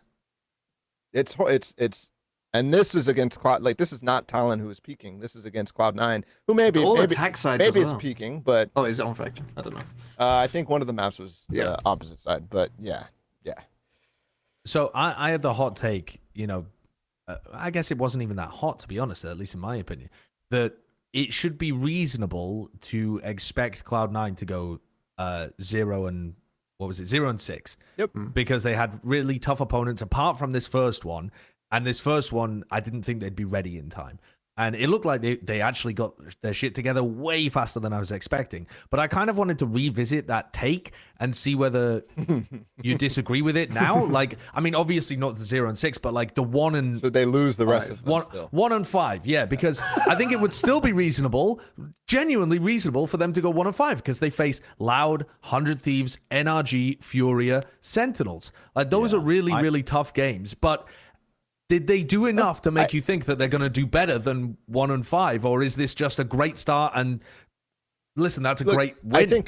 I think you could say yes, they looked better than maybe you expected, but I still think it is very reasonable to expect that, given the situation that they were in before. And if they do anything even better than this, it is just an amazing feat. And I think they've shown that they have actually the potential to do that. Yeah, I think most likely they will win, at least one of those games. Just if you give them a 30 to 40% chance of winning, those games somewhere in there, it's Cloud9 versus Loud is next week. Cloud9 Okay, 100 okay, you Thieves. Okay, Cloud9 Well, I NRG. mean, Cloud 900 Thieves with it. Could they beat is 100 that Thieves, possible? Furious, Sentinels? Like, I mean, they could beat these teams. They aren't likely, like, they're not favored to win these games. But as I said, you flip this coin enough times, even if it is a 30 to 40% coin, it's going to land on At least 30 always. I would say it's a hot take to expect them to lose out from here because that's just under the assumption. I would say under the assumption that they wouldn't improve from this point on. Yeah, exactly. Right? I think if they played all better. of these teams in like a vacuum tomorrow, I would have heavy favorites. I think for all of their opponents against them. I don't think they would win. I think Cloud9's play style, the way they play, as well as individuals, like no hesitancy playing off of each other, very willing to take quirky timings, great for disrupting a team that's so prep heavy like EG. But I don't think it would be enough to beat those next opponents that they've got if they play them tomorrow. But they don't. They play them week after week after week after week, and they're going to be making steady improvements, and they're going to be looking better, presumably. That's the assumption we made, right? Meanwhile, Loud up, playing around with the Gecko and doing some experimentation there. 100 Thieves look like they've got gaps in their play that maybe the similar things to EG, not quite looking after everything. Maybe that could, there could be a trip up there. NRG have been throwing weird maps in to maybe test them out or whatever. They went on Split and Lotus. Could that happen? Yeah. There are openings that I didn't think would exist for Cloud9 to be able to make something of this split. I thought this split would have just been tanked from the suits. I thought the MVP of this season for Cloud9's opponents would be the suits and the budgeting. QuickBooks, the player of the match in their games against Cloud9. But instead, it looks like they've actually got a chance through. Let's be real, insane scouting by MCE, insane coaching to get them up to this point, really good players that he's identified that have stepped up to the task, and good players to keep a core together that have been willing to integrate them and not just give the fuck up on the split. I mean, really, really big credit to them for getting this win. All right, let's talk predictions then as well. We're approaching... Yay! We would be approaching the 3-hour mark if we started on time, Wilkinson, but we'll talk about that after the show. But let's do the America's Week 2 predictions. No way you just did mods at you. I can't do the mods. I'd have to be lying down on my belly and flop my feet. Yeah, I don't want to see that. Nobody wants to see your feet. Cloud9 versus Loud is the first prediction that we are doing here for the Americas. And we've all gone Loud. Okay. Expected development, I hear. Elsa's, don't yell at us, please. Yeah, don't. That guy's jacked. I don't. Would also be crazy if Cloud9 won. It would be. It would be crazy. It would be crazy. I'm waiting for the picture. Yeah, I'm waiting for the picture. I'm just a minute now. Yeah, there we go. Yeah, we were Somehow literally just managed to take us all off guard. Yeah, we just spoke about the upset potential. So there's not really much else to say about this. Like it would. Listen, Loud might continue to innovate. Cloud9, maybe they could do it, but Loud should be heavy favorites in this one. I think we're all in agreement, all 4 of us. Next match, Leviathan versus Furia. And no one's taking a punt on Furia for this one. We've all gone Lev. Pretty understandable for this one. I was dead impressed with Leviathan. And we were already speaking about it. I think they've a great point that you made towards the tail end, Josh, of when we were talking about them, was that their map pool's a bit short up as well, I think, from the last match. At least witnessing that one. So not too much more to say unless anybody else wants to. I could get a banger Ascent game here. Yeah. Yeah. I think this banger Haven if Furia playing that like weird Viper Haven call too. Yeah.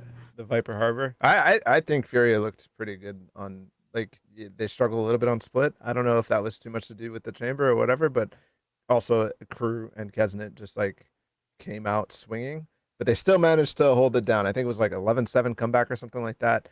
Didn't watch that game as closely as I should have, but like Furia to me is still like a top 4, top 5 team. It's just Leviathan, I think, have shown a little bit of a tear gap in the latest match and at lock-in. Okay. Next match. Very big clout match. Very big one. NRG versus Sentinels. Ooh.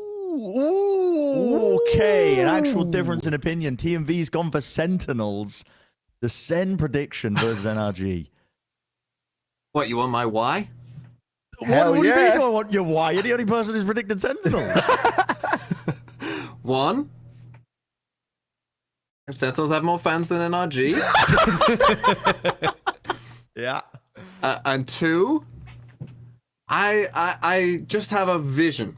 I have a vision of Follow TW defense. Sentinels are going to win this game, and then everyone's going to be. You know how we're saying like, oh, you shouldn't freak out about NRG. You shouldn't be freak out. Wait till they lose against Sentinels, and then everyone's going to be freaking out. Everyone's going to be mad freaking out, and then FNS is going to tweet something, and some passive aggressive comment or whatever.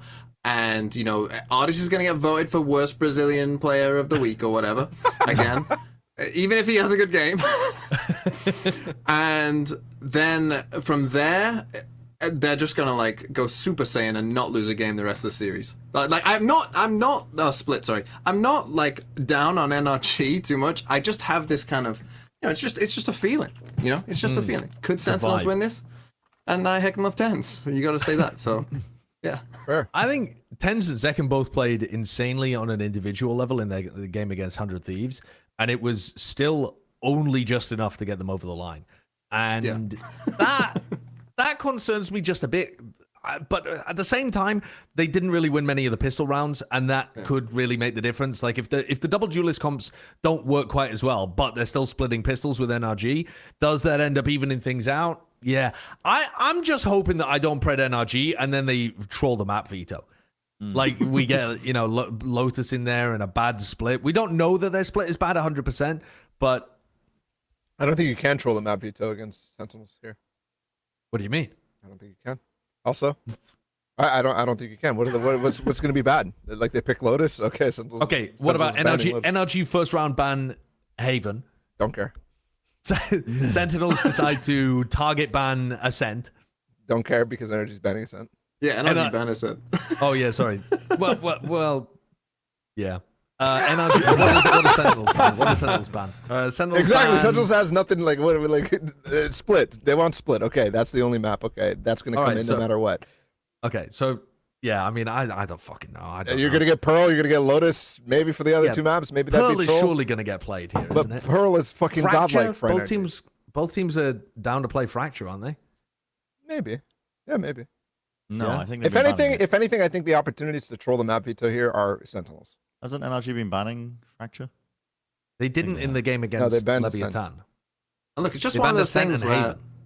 if I pick Sentinels and they win, I look amazing. But if they lose, no one cares because everyone thought, well, they're going They to are lose. pretty smart for doing Very this. good Yeah, it's methodology. like- yeah. Very Yeah. nice. Yeah. True. I like it. I think, I mean, NRG should be the favorite. I see NRG in a bit of a tier gap, like when I'm thinking of top teams in the Americas right now, like Loud, Leviathan. Leviathan maybe even over Loud right now in my head, but I think I need to see more of their games. Yeah, that's my hot take. And then that third place spot, I think NRG slot in there, whereas I think Sen are currently like... Why are you trying to implicitly affect the power rankings right now, Brent? Yeah, look Just, at like, this. third us I'm into not, our there's mind. nothing implicit about this, actually. There's nothing implicit about this. But yeah, that's my takeaway on it. Anyway, next Rigging the thread, ballot. MIBR versus Crew, and it's a battle of Crew versus Brazil. We've all gone MIBR. I That's was risky. not ready for that. Yeah. This is a bad idea. Are we just? Yeah. I mean, are we just saying that the Crew mojo is broken at this point? know. They lost to a Brazilian team for the first time, and now the floodgates have opened. Yes. Yes. I could see this going bad for us. I think. Aren't these teams both in the same tier? Really? Yeah, that's No, my MIBR problem. are above Crew. Oh, I don't know. About I that. don't know feel- about You don't know like about that? MIBR. Obviously, we all think are better than Crew, but I'm kind of like they're on. I would like could MIBR play terribly and Kesnet just pops off and Crew win? Yeah. Yeah, maybe. Very easily. Yeah, Very that easily. could happen. I also think that MIBR played better in their game most recently than we've seen from them at any point before that. Yeah. So wait, are you trying to like cancel the guarantee? If so, put your money where the mouth is. Change your pred. Oh, bro, I can't. I can't be predding Crew in this game, though. Yeah, I mean, that's if the there was thing. ever a time to pred Crew, though, if there was ever a time to pred Crew, it would have to be in this game, wouldn't it? Who else are they beating in the Americas? I mean, then maybe they get some mad upset at some point, but who else are you actually favoring? I think they're over? going without a EG? single win. I think they're going. It could be EG. EG is next week. They might. Yeah, I It could think be they'd EG. be, I think they'd be. I think they're going. Kesner will have one game, I think, where he just goes crazy, and if it's against an MIBR EG, they can win that game. I think they're going winless. That's my take for the American split. What is it at Brencasts? Yeah, at Rancast, I'm gonna get fucking. I don't speak Spanish though, so I don't know. Keep that in You're mind. safe. That sounded like the world's worst percussion. It was my bottle falling over on the floor. Oh god, I thought Kurt was playing like a soundboard, and it was just a really shitty percussion. With my like, I don't speak Spanish. Just awful. All right.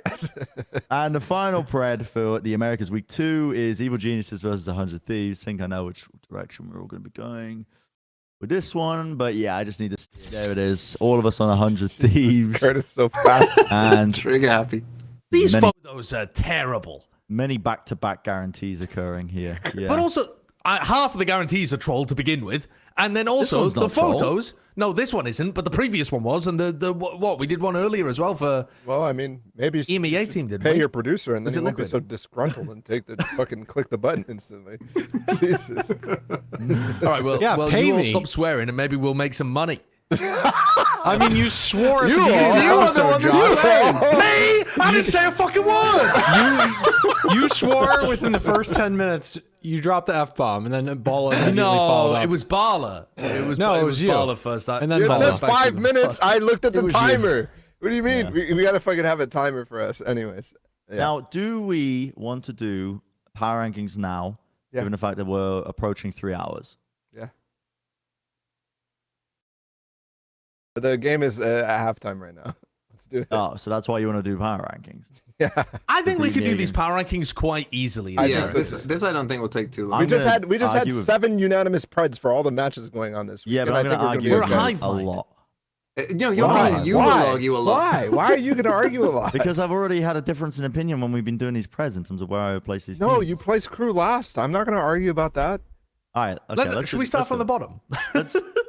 Yeah, let's start from the bottom. Let's do Okay. it. Let's do the America's power rankings. We've got So all where are our you gonna 10 put, Bren? teams. Yeah, I think crew No, in 10. evil geniuses, bro. What are you fucking talking about? crew in 10. I mean, Yeah, put him at 10.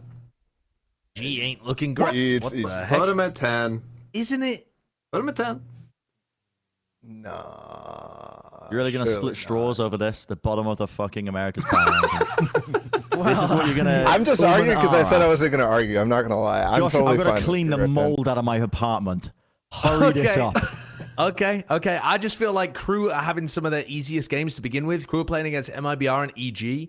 How does that affect the power rankings? Yeah, though? I mean, well, Shouldn't well affect the when, power. Alright, yeah, if I mean, Crew I guess beat if EG, Crew we were lose- wrong. Yeah, I mean, I guess if Crew lose, yeah, go on then, put them down in 10th. But Okay. what I mean is they're going to immediately prove it wrong by beating the teams that are in 9th and 8th. I think EG. That's a first for this podcast of being proven wrong. Then I suppose. EG at 9, I don't really take too many problems with. Yeah. I think Fine. I think they're focusing on the wrong things to get good at before. They're like trying to sprint before they can walk with I think a lot EG of their is just going to win preset. some games based off of prep alone. So that's why Yeah. they don't put them Yeah. 10th. Okay. And then who's 8th? MIBR. I mean, MIBR is definitely in the bottom 3. It's between MIBR and Cloud9, I think. Oh yeah, depending wait, on I forgot how- about Cloud9. I just got Depending on blinded how by the high you logo. are on Cloud9, I'd put Cloud9 there personally, but it's very close, I think. Wait a second. Wait. Cloud9 were placing 8th, despite the fact that we think it's quite reasonable they could go 1-5 or 2-4 to open. Yeah, but they just beat EG. 1-5 and 2-4. We're placing them 8th. What world are you living What in? does that matter? That doesn't Yeah, doesn't you've just matter. said- The strength. you Everybody said has it's this a hard shit. Everybody record, and we're plays placing them everybody's 8th? teams at the end Okay, of the. but what I'm saying is, do you think Cloud9 are actually going to be able to beat Crew and MIBR, both of them? Or No, is it but- just some kind of clusterfuck at the bottom where people are winning against everybody? Because I Yeah, think that's probably more what will likely. happen. Yeah. So it doesn't mean you have to put Cloud9 in like 8th or 7th just because they won this week. Correct.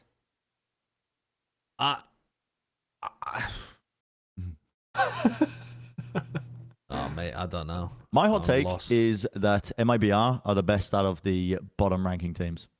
Yeah, but you had that hot take of Lock-in and they were dog. Yeah, but that they was played well because against Loud. they got scared by the crowd. they got scared. I'd be happy with Cloud9 above MIBR, but I'd also don't care that much. I think Cloud9 8th, MIBR 7th makes sense. Cool. Put it down. Let's Are we go. split Okay, 50-50 go here? on then. Why are we so Are we? high up on Furia? Because Why are we so high up on Furia? Fury are better than these teams. Oh, you want to put Furia in 7th Furia? to 10th? I feel like Furia didn't play that well against Crew, even though they won. No, They didn't shit play on them, Okay, Ascent. they didn't play well on Crew's map pick. That's probably quite far towards the bottom of Furia's map pool. which, I think by the is way, also where also- Kesnick can play Kesnick's- Raze and they can go It's crazy. his playground. Kesnet's playground. We It's probably the only also- map that Crew can play. We have very I think in our heads, we are rating Furia as like the best of the worst teams right now because they played Fnatic, the winners of Lock-in, close on one map, where they forced Fnatic to adapt to a really weird comp that I think actually has no legs once you actually prep for it. I'm talking about the Haven Viper shit. Yeah, I don't think that's the reason. But the question though is, are Furia better than those other 4 teams? I don't think so. I think you don't. Surely I think not. MIBR is above Furia. No, you're Brent. trolling. MIBR is Brent. not better than Furia. Furia versus Fnatic Haven game. That's all you need to know, bro. That's all you need to remember. No. Out of But your that's brain. he's saying that he's out of your broken brain. No, that game has blinded people, I think. Why? It's It was blinded people. goated. It was fun to watch in the moment, but it was Fnatic. NW played Fnatic- insane. Fnatic And Furia played have insane better against- players than MIBR as well. If you're just doing it based off like player quality or expectations, you would expect that Furia team to be better. It's not like I it's have not like liked they're what I've supposed seen to of be MIBR shit. more than what I've seen of Furia recently. It's one game. MIBR just, in fact, that's even more just going off one data point because MIBR were only good at the No, Game I'm that they also- lost, by the way. the game I'm that thinking- they lost. Yeah, I saw On one potential in map? them Oh, two before maps, I Lock-in guess. as well. I know, but come on, that was the. I Listen, don't it's think 1 it's versus 3. reasonable. You guys get your way. Yeah. You can have your Yeah, 6th to thank 10th. you. Thank you. You guys get your way. I appreciate But it. I do think it's reasonable to put Furia next, even though they might be Cap. better than Cap. 100 Thieves and Sentinels. No, Cap. Well, then why are you putting it?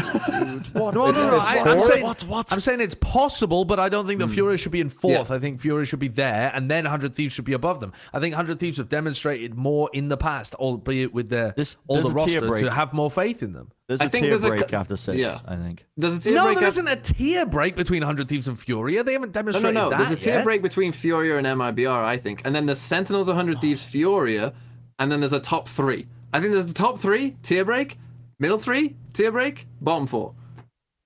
I would agree with that, but I think that Bren thinks Furia belongs in the bottom of the pack. I think Fury belongs in the bottom of the pack, but that's not just a bad don't thing. see I think that. they're still going to be trading wins against each other, but I don't think Furia would win against 100 Thieves or Sen.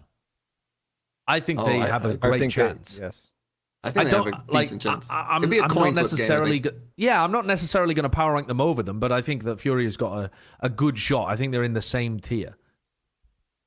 Okay.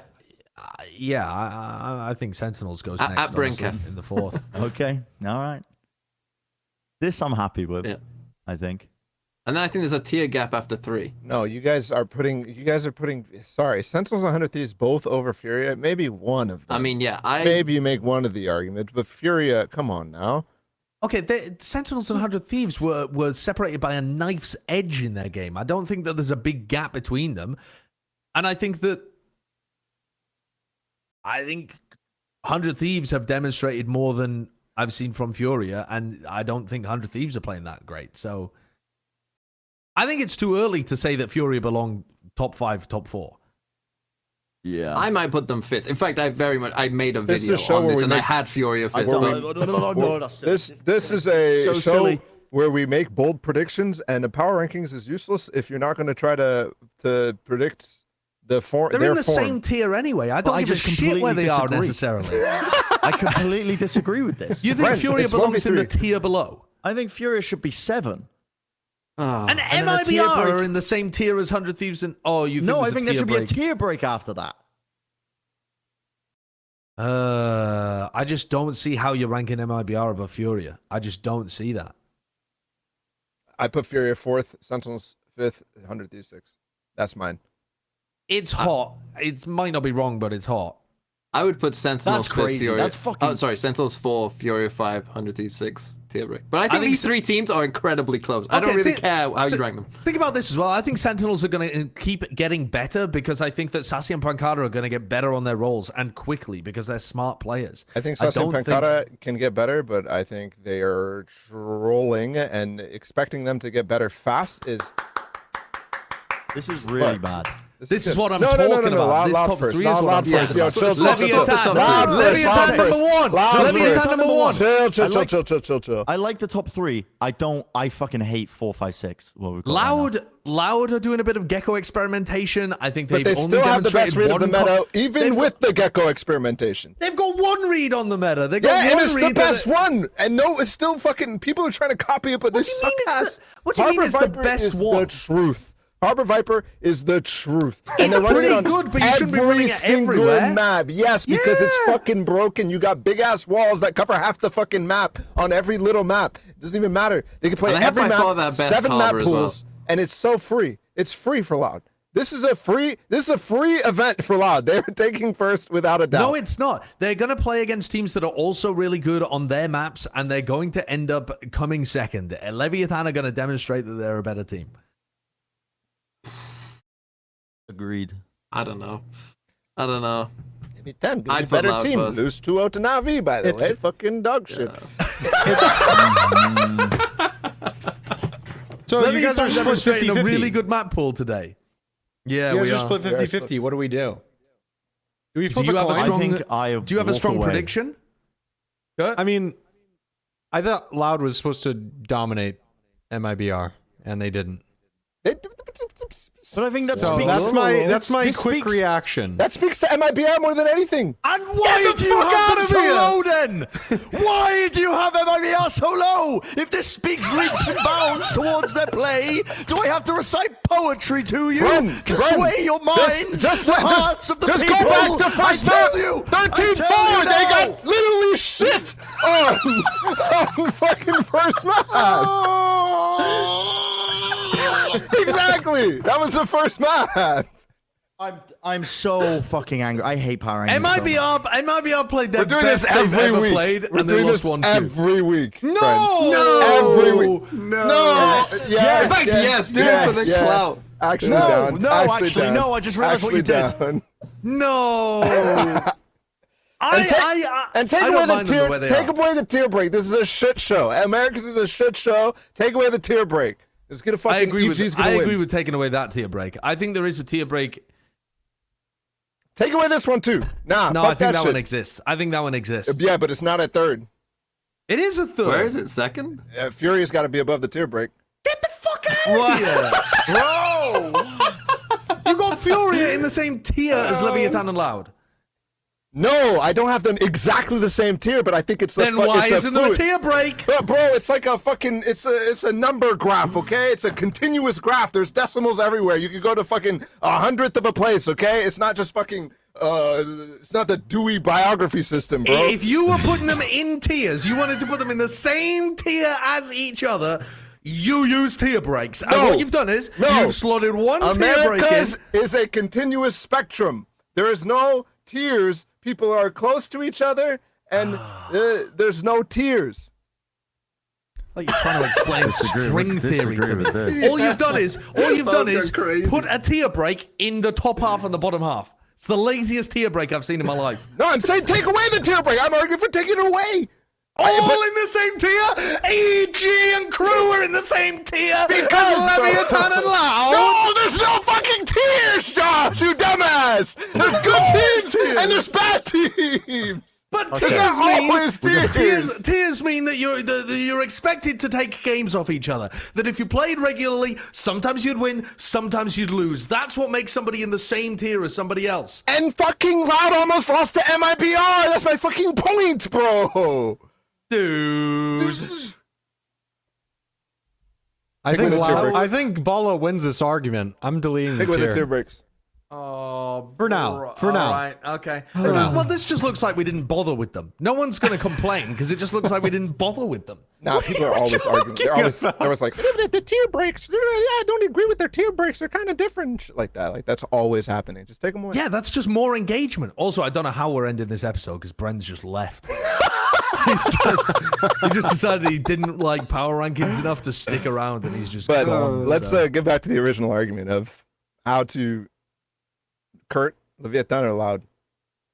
Oh yeah. Well, we're 2-on-1 now, right now, Bala. So maybe Get the fuck out of here! Alfred. Your partner disbanded. He just left, bro. He gave up. Here's the thing. I like Loud because if you're reactionary, I think it makes sense to put Leviathan at number 2. But Loud literally just won a tournament, so. Guess which producer isn't getting paid? Dude, you don't even control the finances. You don't even show up true. half the time. Can we put Lev at number 1? Oh, you're back now, huh? Kurt's already decided. Well, He you made his were just decision. screaming at each other. Yeah, and then we brought in an arbitrary third party I hate all of this, actually. or an arbitration, I suppose, not I arbitrary. don't like any part of this. You just dislike one part, Fury and MIBR. That's the only part. I think Leviathan should be over Loud. Well, why are you arguing that hard I think for that that? Furia should be 7. I think that 100 Thieves should be 5. I think that MIBR should be moved up to 6. So all I you think there should disagree be- with is 2 teams. You could just move And I think 2 there should be a teams and tier you'd have break your after power rank. 3 and after 5. All right, here's what we're gonna do. We're gonna coin flip. Heads is Loud, tails is Leviathan. Oh well, Tails already Heads won. wins. Heads wins. Heads wins. Free. All right, well there you go. off. Leviathan is Go! number 1. Fuck off. Let's go. I love This is a actually real arguing my analysis show. points. Yeah, this is fucking amazing. I love it. Thank you guys. Real analysis. Coin flip wins. I think these That's power our rankings are definitely Make sure you not going to be wrong. screenshot it. What are you power what are you rankings yapping about now, Josh? Suck. No, I was just saying we're never going to be wrong. These are perfect power rankings. Can we Plat Chat guarantee the power rankings? I do not have the technology for that just yet. All right, never mind then. That's We can take a screenshot of People just you guys reacting to it, but we won't see the screenshot or the power rankings themselves. All right, let's all just pog in the direction of the power rankings. Oh, hold on. I literally just said you won't see the power rankings, but there you go. Oh no, I was.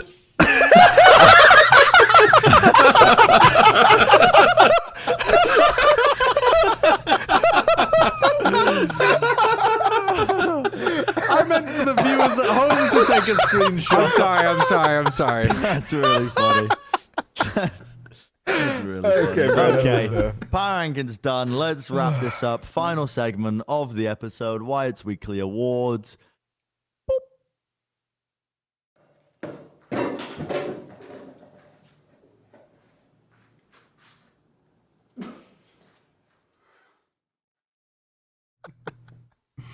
Go. Are you kicking a basketball, Wyatt? That is fucking absurd. Yep. That is. Wyatt's weekly award is gonna go to. Sorry, it's got like a little thingy where it goes. There's one thing, and then you turn it the other way, and then the light changes it. What does it say? Soccer. There's soccer to And then goal. goals. Soccer to goal. Soccer You can't really goal. see it too easily, but yeah. Anyway, Wyatt's Weekly Award. I was, before the episode, I was speaking to Kurt and Wyatt, and I said I wanted to give it to Korean Air, the airline, for being so good in the economy class. And then they said, that's incredibly fucking stupid. We've just played the first few weeks of the Partnership League. So I decided to give it to Kamek instead for being the sub for Fnatic. And being that, that stand-in player, quite a difficult task, I think, as well, just being able to having to fit into that team culture, but played very well, fit into the team, and Fnatic ended up getting that 2-0. So I wanted to give it to Kamek for just for just being sub, stepping up for the Fnatic squad.